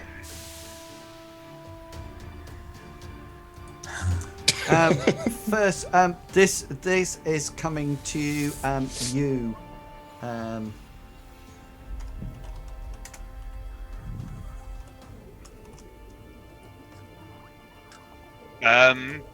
We have no character called Bazooka. Sorry, I'll have 11. Seriously? I think that misses. It does indeed. Indeed, it does. What I'm going to do is I'm just going to have... You have 2, don't you? I do have 2 weapons, but the second one is rolled at a disadvantage. So that's 16. I've got to roll it again. No, hang on, because it's done as disadvantage. Oh, okay. So the 15 is the roll that I take.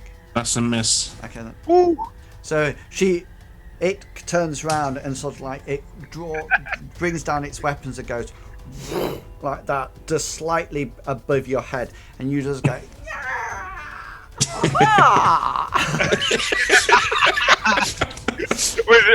with 2 sickles, I'm Okay, this guy is frantically pulling his drawstring up on his crossbow to reload it because it takes him around to do it. Okay, so that's his. Sprocketeer, you're up. Well, the black guy that's just attacked Bazooka, I'm going to command him to sleep.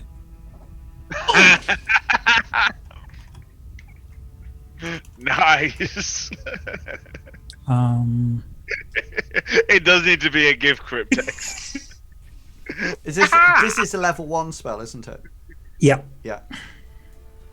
Did it link there? Or? Yeah. Can I attack him when he's asleep, or have I got to leave him? It'll wake him up, but Yeah. So I had the option of drawing my sword and having a go, but okay. I thought that might. I think 22 probably is good enough for his save. Okay, so that's anything else you wish to do? Is that done as a bonus action or not? No, that's your action. No, that's a full action. Yeah. For a bonus, can I draw my weapon? Your sword? Yeah. Yeah, by all means. So I'll just strike next round with it. Yeah. Okay, Julius, you're up. I am going to pull out my sword. Yeah, good idea. Yeah, very good idea. And you can move and draw your sword and attack still. Great. So I have 2 options. Either attack this evil she, or get to the white bloke. I'm going to move to the white bloke. Cool. Or the bloke dressed in white, if all of your PC specialists. And just to try and stop him killing us with his bow. Yeah, nice. Go for it. And yeah. Roll Kill him. it. Kill him. 18. 18 certainly does hit him. Sweet. Ooh, that was almost a nat 1. It was, I know. I'm glad that you're seeing what I'm seeing as well. Okay. That's 22 hit points of damage he's taken. But he looks alright. He doesn't look worried at the present moment in time. Do I get a +4 D roll because I've got bless? To your attack, and you hit. It's to your attack roll. It's not to your. Yeah. I keep on forgetting. Yeah. Like, Bazooka. Yeah. So this is when it'll come in if Bazooka misses. Yeah. I need to get that in my head. As he's missed me, I give a little and take a swing at him. Cool. Backwards windmill action. That a hit. Second. And that hit as well. Go for it. Right-handed, I come across and tickle his knees. And the next one, I come across with my left hand and do a little bit more damage on his 9. knees. Excellent, thank you. +9. It says thank you. Yeah. Of course it does. Right, try again. Okay, this guy comes over to you. Yep. How far are we away, guys?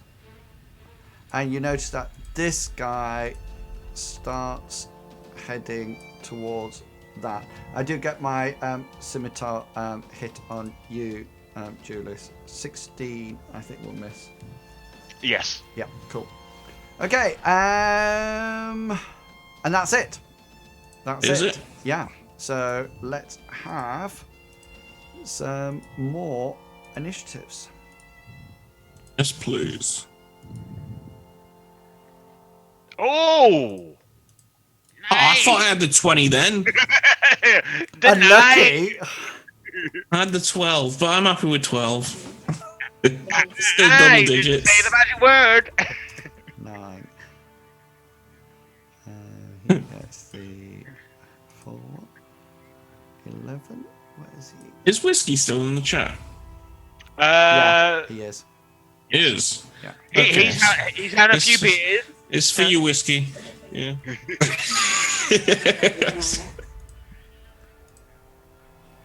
Okay. Oh, there we go. Here we go. Right, Julius, you are up. I'm going to take another swipe at this man in white. Yeah, go for it.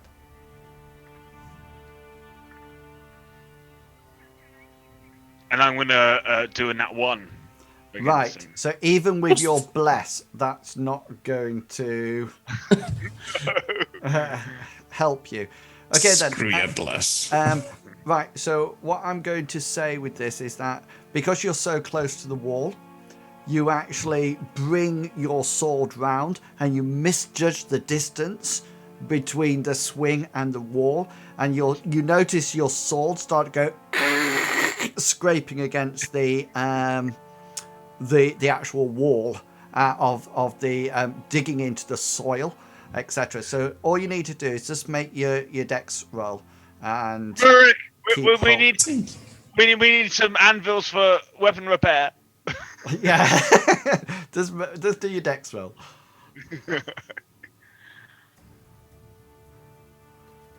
Luckily, you keep hold of it, but you are off balance, and so I will be at slight advantage when I hit you. Cool. I'm going to go for a quick bio. I'll be back before anything affects. Yeah, excellent. Okay then, Tenariel, what would you like to do?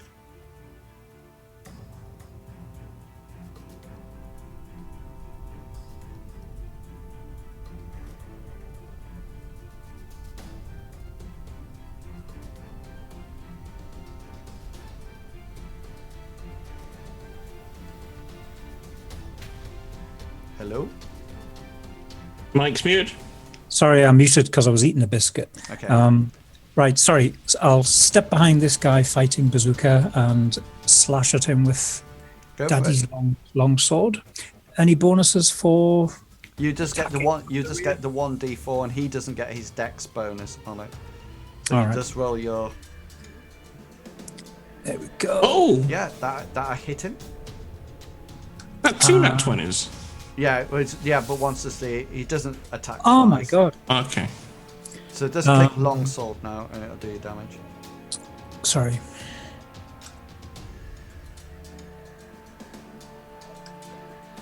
Oops. Yeah, Did I that's click that's the all wrong right. thing? Is that? Did you hit long sword? No, I did a roll. Sorry, I clicked the wrong thing. Yeah, There we go. Sorry. that I don't think that's right. 5 did- plus did- 3. It's Did just you popped hit the up. top one? Yes. Yeah, that's at 8 points then. Okay. Yep. Plus 8. Okay. Here we go. So this guy. What?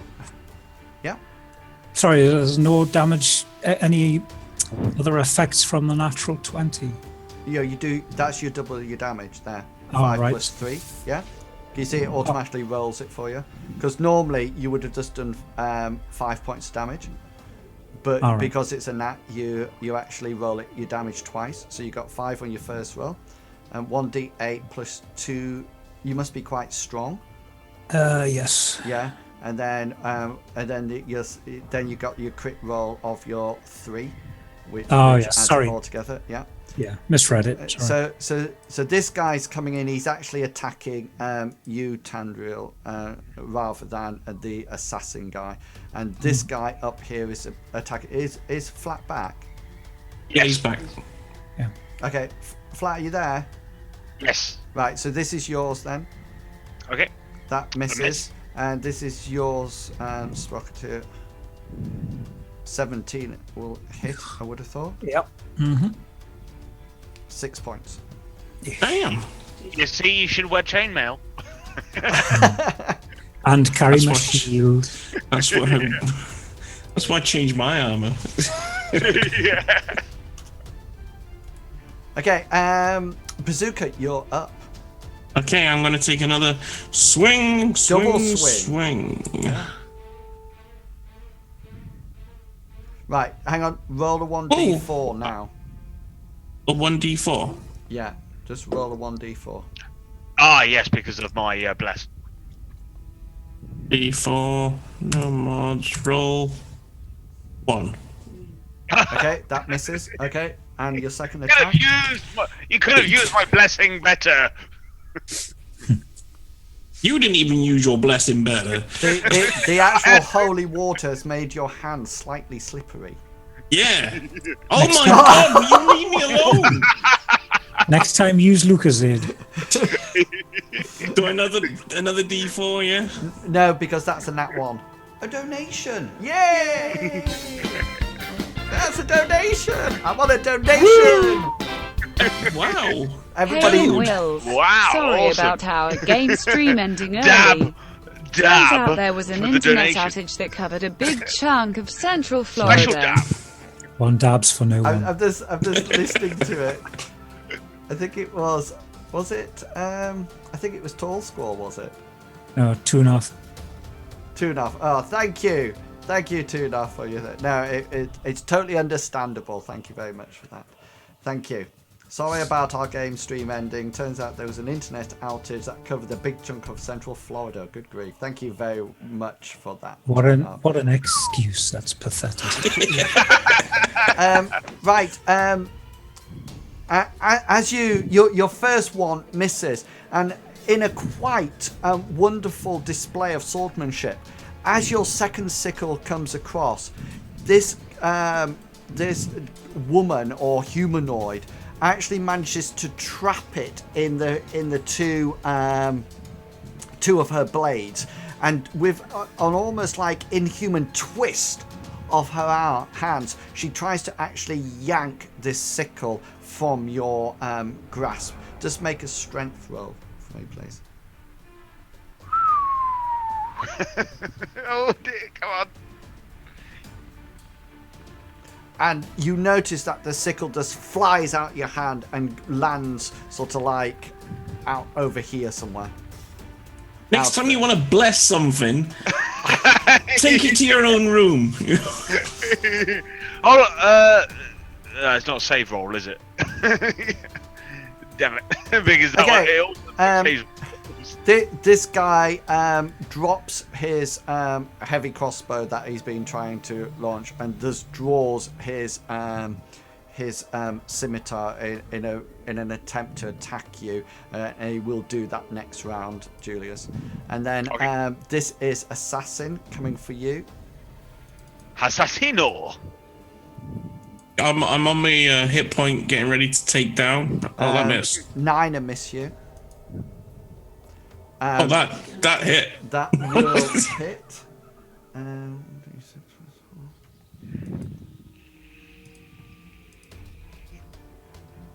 You take 6 points of damage. That's not bad. That's not bad. It could have been worse. God. Wait, why did that not change? That has changed. As a 1d6, that could not have been worse. Are you doing it? Because now I think we're Yeah, both doing it. I have changed it. It is 20. I'm down to 22. 22. Yeah, there you go. Brilliant. Okay then, so that's the end of. Is that the end of that round? Yeah. Yeah. Yes. Yeah. Okay then. So let's have the next round now. I can't get my buttons God damn it! Ah! Julius falls asleep. It turns out he's got narcolepsy. Are you rolling? Right. I can't click on my blokey. You click on him now? Nope. Oh, there we go. Can you hear me now? Can you hear me now? Can you hear me now? Come on, baby. Daddy wants a Ferrari. Oh, Nice. No, I said a Ferrari, 15. not a... Nice. Right. Let's just add this up. So let's do his first. The assassin gets a 7, which is not that good. Yours Can't get one. Damn it. gets an 8. And Bandit. Oh, hang on a minute. Hang on, I'm rolling those again because I'm actually rolling a d6. That's completely fair. Yeah, Don't believe that. I thought it was Oh, alright. that's better. The assassin No. gets a 25. As Tanara says, Daddy's going to be sorely disappointed. We had a- That's once you rolled it. 11, and the bandits. Oh, gets a 16. Are you kidding me? No way. Yeah. Do you want to know? You got over Way. It's, Look at- it's them dice. It's your somebody, die. Your... did somebody get into single figures there, just out of interest? Maybe. Not only Like getting single into digit. single digits, but also so highly into single digits or lowly into single digits, he is snuggled up into the single digits. Okay, the first attack gets the 21, which hits you. The second attack is at a disadvantage. You've got an 18 and an 8. So the 8 Oh. actually misses you. Oh. So you actually take one hit from the Assassin Creed.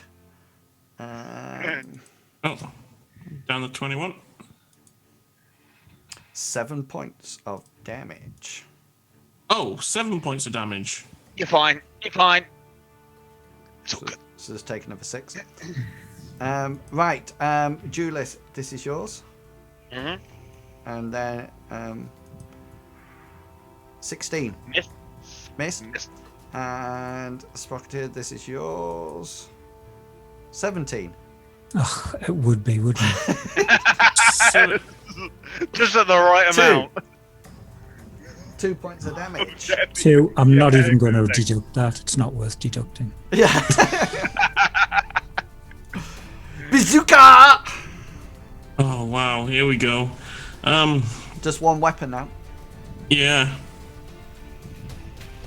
Welcome to the real fight. You've been going well so far until now. That's a good. By the way, the humanoid just goes. That way there. As I Yeah, swing for the nuts. Hoping she it's has, got she nuts. has none. Oh my Really? god! What is up with these dice? no. Up to Thank 20. God you got some pluses on that one. Tenariel, go for it. I shall strike at him. Yes! Right, fingers crossed, please, for Tenariel. Everybody in the chat, fingers crossed. I'm still going to go for the assassin. You gotta go for the assassin. Go for it. Yeah. Because he's the most dangerous. Longsword. And roll a 1d4. alone. Plus 4. Yeah, oh yeah, Cryptex. 10 Four. misses. You swipe with your longsword, and it's as if she's got like a sixth sense. And as you ghost? plow it down, even though she's looking at you, Bazooka, you see it coming straight for her head. And at the last moment, she just goes. That Because goes. she's cheating. I really hate That's this it. one. Yeah. Let the hate flow through you, Padawan.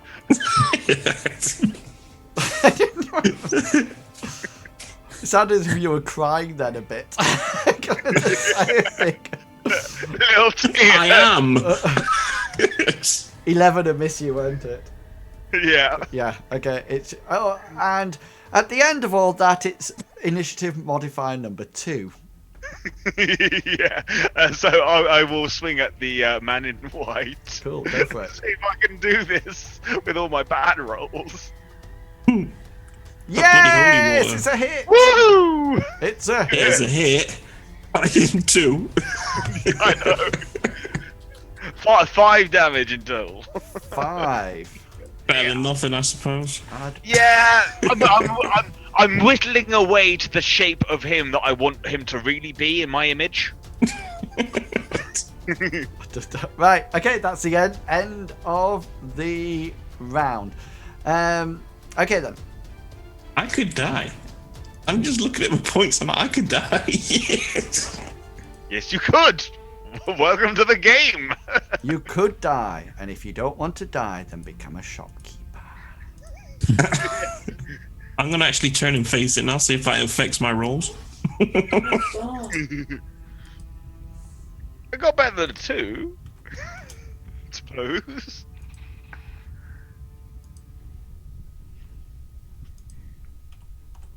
By the way, inwils, I love that shopkeeping game that you played on YouTube.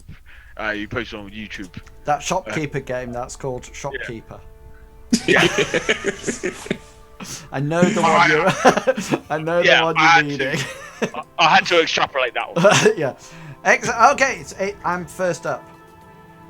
So this is coming to you, Julius. From the guy in front of you. 6 misses, yeah. Yes. Okay, bazooka. Yeah. Here we go. Oh my god. No! Don't lose your second. Oh, As you swipe with your sickle again, you almost like hear the words from this assassin say, "I do not believe my luck," and she crosses her swords once more and goes that in an attempt to pull the sickle from your hand. Make your strength roll. right. I'm going to kneel down behind the assassin. You push her over. Push. Oh, you keep hold of it. Woo! I look at Julius and go, "You're lucky." Do you want to know? I turn back. Is like, what are you going to hit me with? if anybody in the chat would like to donate £1, then I'll take his sword off. Excellent. Tenariel, off you Guys go. are not funny. Right. Turning to the other guy fighting. It's like swap the mob. I am going to cast command at him, Cool. and I'm going to order him to flee. Is this a first level spell yet? Or is Yep. it? Yeah. So how many First level. first level spells do you have? I have 4 one left to cast from after this one? Yeah. Okay then. So this is his. Yeah. So he turns. A donation. Oh yeah! Done that on the. It's a donation to get. Wow, Here's your inwils made donation. it big time. I want to suffer. Done. Hang on, let me just pull. There we go. So, Big Beastie, how does it taste in your mouth? Salty. Can I get a Oh, free that's- attack at him as he runs off? Say again, sorry. No, Can I because get that's your action. Oh, sorry. If it was a bonus action, yes, you would have been able to, but it's actually your action. Yeah. Okay. Here's your turn. Here we go. This is my attack, Big B, at you. Yeah, of course it is. 15, Oh! Miss. Oh, thank God. 18. Hang on, that's at disadvantage. 10. Yeah, that's a miss. Okay. Woo. Miss. Okay. Oh, it's me again. Yes. You have one more bloke against me, don't you? 16. It's a miss. Okay. Cool. And then it's you. I will try and do some damage against this guy in Poke white. him with a stick. Yes, poke him where the sun doesn't shine. Roll your 1d4. Indeed. Please don't get 1. Please.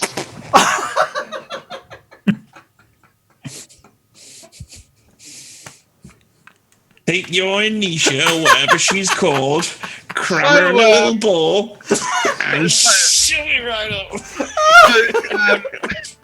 That was a good beta test of the bless. Use it again. You shall never see that spell ever again.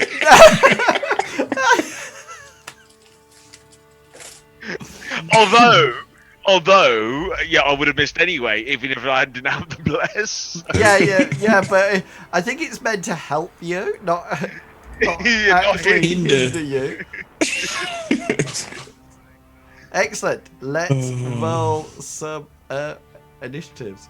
I'm gonna go last. That's absolutely fine. You can just save your action. 24. Oh Jesus. 11. I'm swear he's just typing these numbers in, saying, "Yeah, I think I'll go at this time." You can see me rolling it on the I'm actual just doing it on purpose. 6. Here we go. God. Okay. Oh, it's me. Yes. All night, I've been getting decent rolls. 21. You blessed me with that stupid water. You must have an affliction against holy I water. told you I was burning. 21 Who's this for? Me? against you. Yeah, that definitely hit. Okay, second one's at disadvantage. At 9 and miss. So That's a miss. this is. Let me just check this. Stabs you in the 4 heart. And you points. die. I catch it with my teeth. and I... 4 Hey, you points. need some cool braces. That's what you need. Julius. I'm gonna do this Four. again. I'm on 11. I'm on. Ooh, man. Julius. Please miss. No, sorry, please hit. Yeah! 15 is a hit. With 1 point of damage. Off! That was so close to 1 as well. I know, but it won't kill him though. No, it doesn't. Oh. Is he bloodied at least? He is, yeah. Good. We're getting there. You are getting there. Yeah, slowly. 15? This one? Julius. Was that? Okay, that misses. Okay. And Tenariel. He's muted. Scenario. Sorry, muted myself. I wasn't. He won't respond until you actually say his proper name. That's all it is. You're I am right. going. I'm going to cast Inflict Wounds, my last first level spell, Yeah. on the assassin. Just link it up for me, please. There you go. No, I need the description. That's what I linked. Because you need to, I think you needed to hit well, don't you? If it's a touch spell. Sorry, I did link the description. Did it not? No, you didn't. Under spells, hit the The name of the spell. That's what I'm name. doing. Oh, Yeah, it's it's rolling. Oh, because it's an attack spell. It's So you don't have to. I've got to touch the target. So it's not linking the. So it's an anti-layer. Here we go. Make a melee spell attack against a creature you can reach. On a hit, the target takes 3d10. Excellent. Necrotic So damage. you need to make a normal roll a 1d20. What is there? Melee attack? Yeah, that's what those two rolls were when I was. So what? Let me just have a look. What was it? Inflict wounds. It's 3d10 necrotic damage. Make a melee attack on Melee it to attack. hit. Yeah, so you need to just roll 1d20, and then it's just like adding your strength and your proficiency attack to it. That's what it's rolling when I'm clicking the. Yeah. stun. So you need to hit it and then hit the spell. Yeah. So hang on, we've got it, because the first one that you did. Yeah. That is your to hit roll, isn't it? Yep, That's your right. normal thing, which is And 20, you which use the hits. wisdom. So now just click underneath the top one, just hit where it says inflict wounds, and it'll roll the damage for me. 18. See? There you go. Sorry about that. No worries. It's more the application of what you're doing. No, we're learning the application. It's just Yeah. roll, So roll the, 20, badly written. that's The all. Tenariel reaches out her hand and actually calls forward necrotic spell power from within her, and actually, quite contrary to what you would expect a cleric to do, actually channels this necrotic power into the actual assassin. Bazooka, you hear this almighty scream, and you notice those veins on the just round the eyes of the assassin puff up as the life force is virtually sucked from her, from the cleric behind, as the damage piles into her, and she, from her muffled cover over her mouth, you almost like hear a silent scream, and the material gets sucked into her mouth as the life force is absorbed from her, and she just dies Oh, nice! to the ground. It's like, I've had enough of you. More Right. Search our pockets.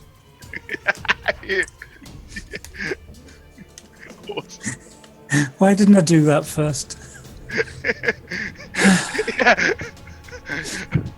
I didn't get shook, Clout. I didn't get shook when you did necrotic damage.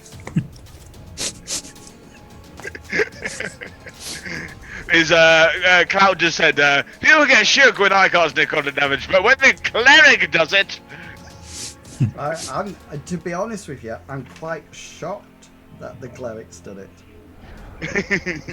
I'm quite shocked as well. Yeah.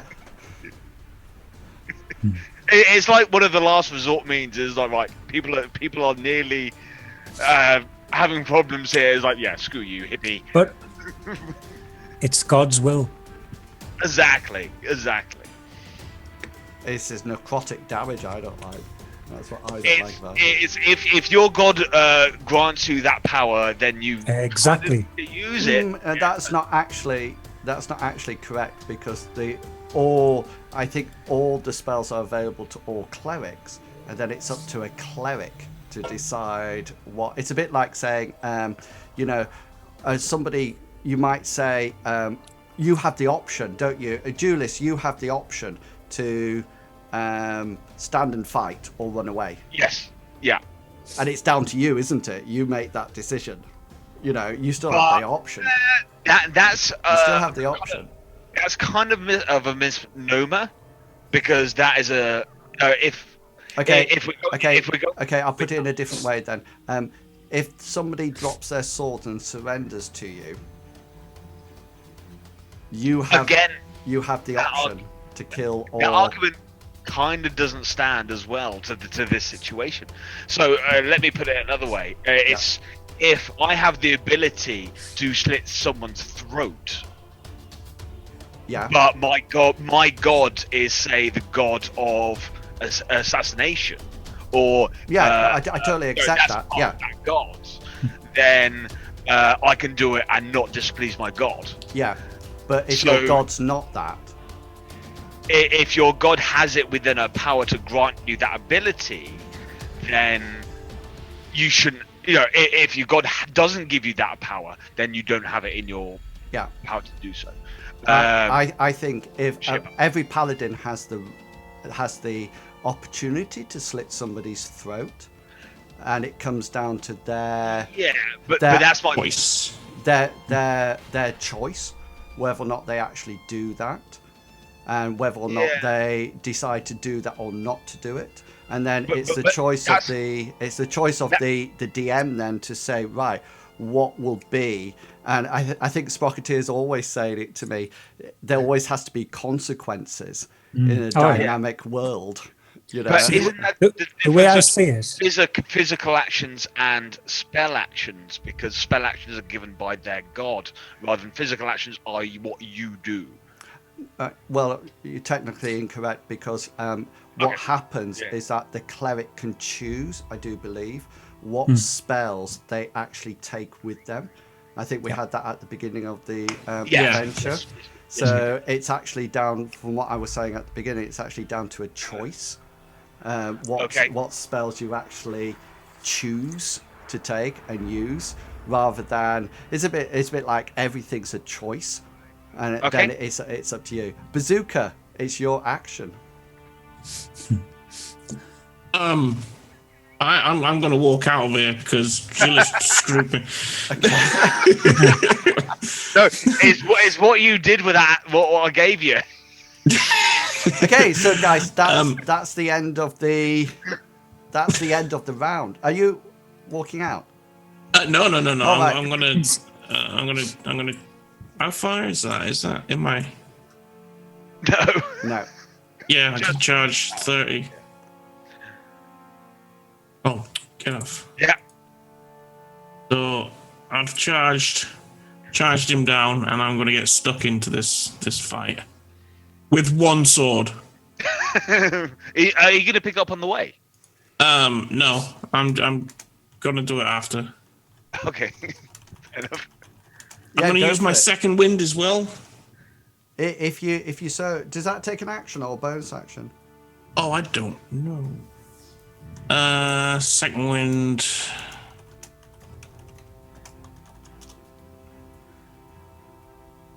It'd be on your description. Exactly, in Will's. Bonus action. Yeah. Oh, okay. So you can do it. Right. So you'll get 1d. So if you roll 1d10, then add 3.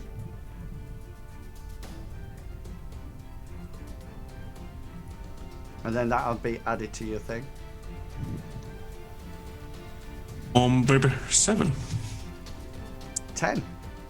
So just add it up to your 10. And go for it. Do your to hit roll. Oh, I've got one sword. Yeah.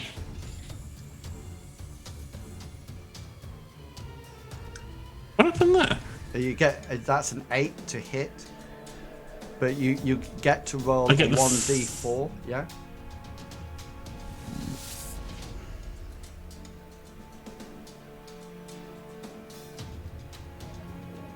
$11? Which actually does hit. Yeah. Ooh. And tickle him. Why can't I get rolls like this now? And what's that? 8 points damage. That's yes. Yeah. Cool. And that actually kills that guy. Okay, guys, we're down to how long does your command spell last for? I Could you just check while we do this? Couple of rounds, yeah. My bless should be up by now, I believe. Yours is That's 10 probably why mine's. Yours is 10 minutes, isn't it? So it's a. It's actually only one round. Oh right. Yeah. But he might keep going if he realizes all of his chums are down. Yeah, he can't actually, because there's no way out. He has to come back this way. So guys, you need to roll some initiatives for me. Cool. I think my bliss is probably up by now. It's up to yourself. I reckon it's up because I've just killed someone. Yeah, I think it's probably over and done with now. Yeah. Cool. Oh, cool. Damn it! I did a good roll. Okay, yes. Tenariel, you're up first. He's not there. He's not there. No, I'm running that way though. Yeah. That's where I'm running to. That's my movement. Oops. Oh man. I shall run to there and start looking for him. Yeah, cool. Okay then. Yes, you find him.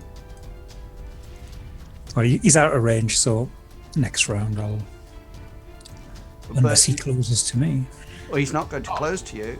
He's going to use his crossbow. Oh yes. Does he need to get it ready? Yeah, but the command only took one round. So yeah, on his way back, Yeah. He's had a round or two, yeah. Yeah.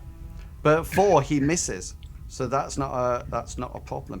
Okay, Julius, you're up. I'm gonna do another attempt. Go for it.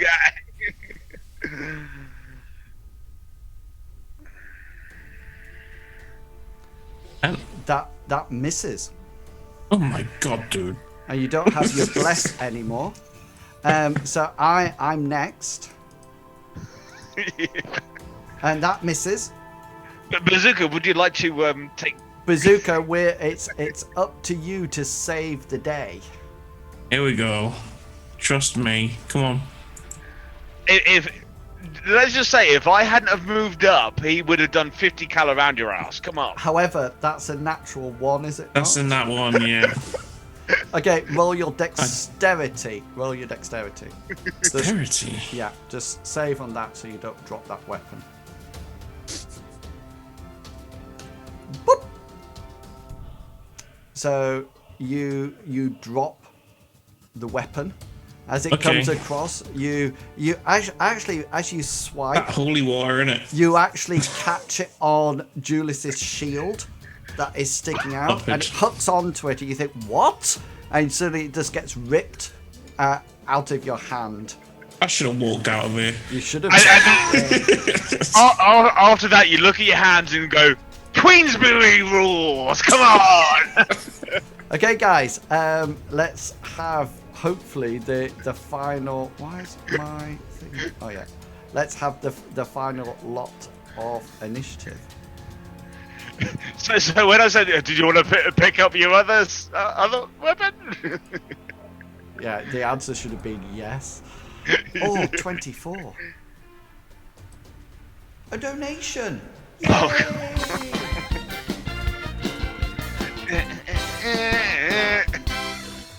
I've just been informed that today in the United States is National Waffle Day. Yeah! I think it deserves something special. Happy Waffle Day. It's Happy Waffle Day!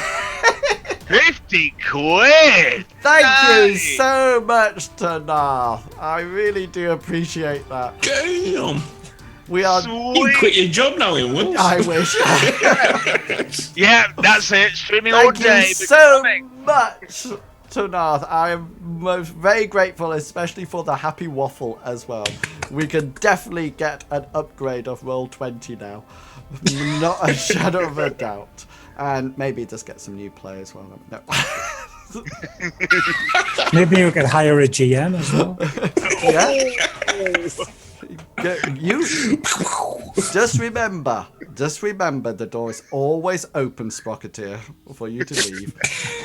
My turn to go first. Shots are going left, right, and centre. I'm gonna duck here. I miss. I don't think the Sprocketeer said one nice thing about this adventure so far tonight.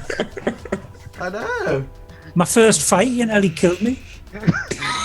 Like I I said, mean, it welcomes that. if like I said, go off and become a shopkeeper. This is a dangerous world, isn't it, Bazooka? Yes, By the it way, is. Sprocketeer, the first episode, the second episode, the third episode, 4th episode. Yeah. 5th episode. I had to change character. Yeah. 7th episode. I have died. No, don't worry. In future games, I'll just not do damage to anybody at all. How's that? Sounds good. I'll just say miss. Can we make up our rolls? That's Yeah, 20. yeah. Let's do that as well, and then it'll be perfect, won't it? Got my dice bag.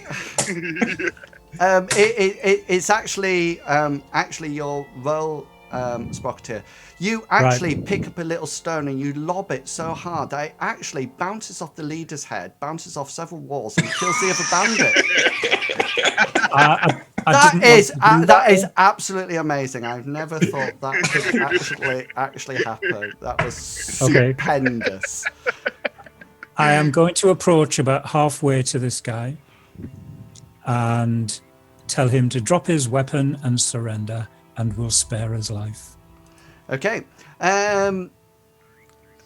Trying to sound tough and mean at the same time. Julius, it's your turn. I'm gonna give this guy another shot. Yes, pulled my sword out of his shield. No, it's my weapon now. Can I use his weapon to go and kill this guy? Oh, at long last! 20. Right, it's because I was on my own. I was feeling a little bit, guys all right. That I was worrying about them and everything like that. And now they're here with me. It's bolstered my resolve. That's what Go for it. That is 14 points of damage. He only had one left, but that's pretty good. That actually quite nicely kills him. So, right, my turn. This guy comes towards you, Tenariel, drawing his sword, but he accidentally slips on the sword and impales himself on the ground and dies. Don't try and make me feel better. It gets a 7 and misses. Initiative. Yes, it is. Thank you. Yeah. I pick up my swords. Finally. You have to go back. You have to go back and get the other one. It's halfway up the fucking. Excellent. I get a 15. Yeah. It's alright. This guy is like one of the weakest guys ever. He's putting up a fight, though. I just wish. Yeah. Okay, Bazooka, you're up. Okay, I'm gonna. How far is that? I would have thought it's about 20 foot, 25 foot. I'm in. Yeah, okay. So, I'm gonna move up. You got. Yeah, to about there, I believe. Yeah. And where did the other sword? Where did the other sword go? The other sword's down here. Right. Okay. So I've got one sword at You've least. got one. Yeah. Here we go. It's a hit. It's no, it's a miss. It's a miss. It's a miss. Okay. Pick your odds or evens, guys. Even. Not you, Julius. You're not there. You're not even here. What do you say, so? Odd. You can't Hey. both be Even. He's odd, I'm even. odd. Okay. I'm always odd. Even it is. Sorry. I'm on 11 hit points, he'll do 12. If you want me to do 12 Sprocketeer, I can do 12. I've got a mini violin here as well if you want me to play it. Doesn't do it. Does 12 hit? Armor class is 15. No, it doesn't. No. Excellent, Cryptex. I look forward to you joining the Shopkeeper Brigade. Okay, excellent. Who's next up? Yes. It's Tenariel. Hey, I shall attempt to end his life. Not with an No. 8, you will. Not Won't? no. He said attempt. Yes, he did. Yeah, I take that. Julius, what would you like to do? All I can do is pretty much move. Yeah, they're quite nicely Yeah, blocked yeah. in there. Yeah. Yeah. Do I have hitting range on? No, this? because you're actually in a corner. You're half in the wall there, aren't you? I'll tell you what, Julius, do yourself a favour and go get me my sword. Yeah. In fact, I'm gonna put my sword away and do. There's no point. Is there really much point in doing a shield of faith? It's up to you. Probably not. Does it involve water? Yes, it does. Keep it away from me. No. No, it doesn't. It involves a small parchment of holy text. Would you like to listen to some poetry? No.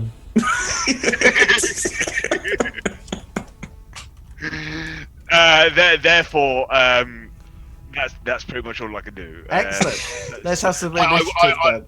I will move into the slot next to Tanriel. Yeah, you can't actually hit the monster there. Just so you know. Yeah, that's right. It's just in case if she wants to move back, I can slot in. And Is him being there, can he assist her in... No, only rogues can do that. yeah. Oh, is this initiative? Yeah. Yes. I knew that. You just need to finish off the fight for the party. Bazooka, that's what you need to do. By the way, Big Beast, I think this is like one of your hardest fights that you've actually done. No, So, this ain't the hardest fight. Okay, I think it was the Tenariel, off you skeletons. go. Yeah, that was a good one. Well, I shall attempt to strike him once again. Excellent. Yay! Yes, that will actually hit him. Hey, Oh, hang on. Let me just... Plus 8 points of damage. Okay.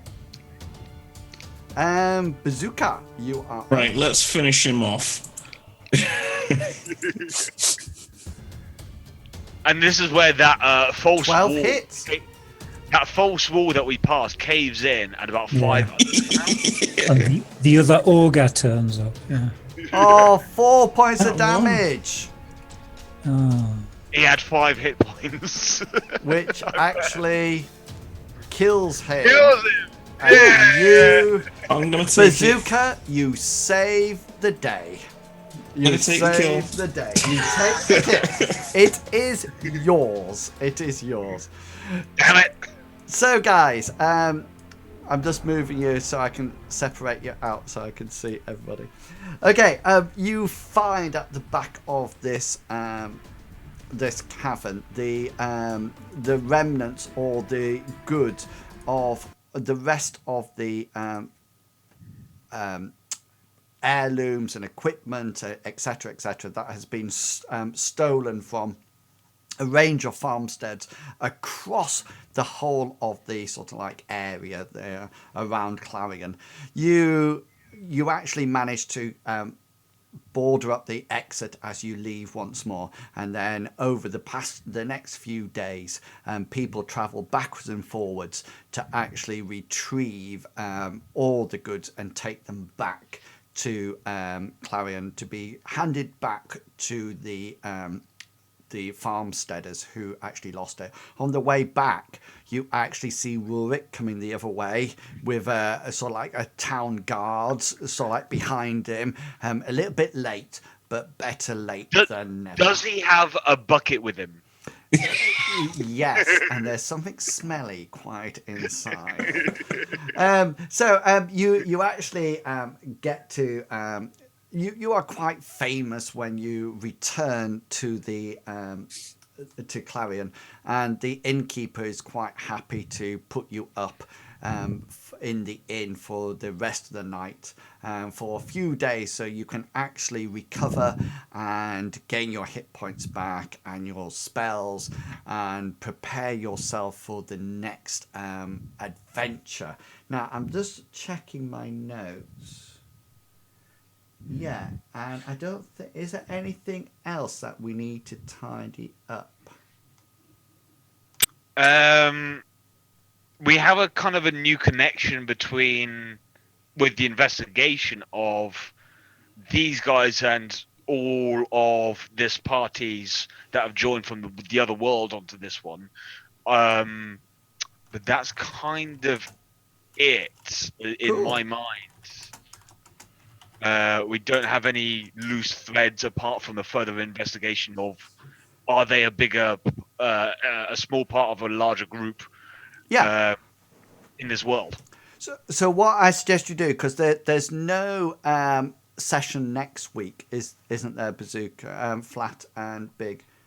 Nope. No. So and Cryptex just said that he's filled in the application form. So I will have a look. Are we crap? By the way, Cryptex, remind me that you are actually planning to maybe meet us up in London. Is that right? Oh, really? Cool. You were talking about this a few weeks back. If He lives in America. Is it Cryptex or is it? I swear Cryptex was English. I thought it. I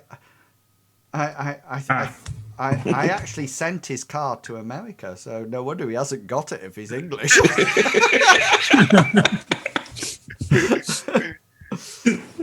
Oh, okay, it's not Cryptex. I'm mistaking you with somebody else.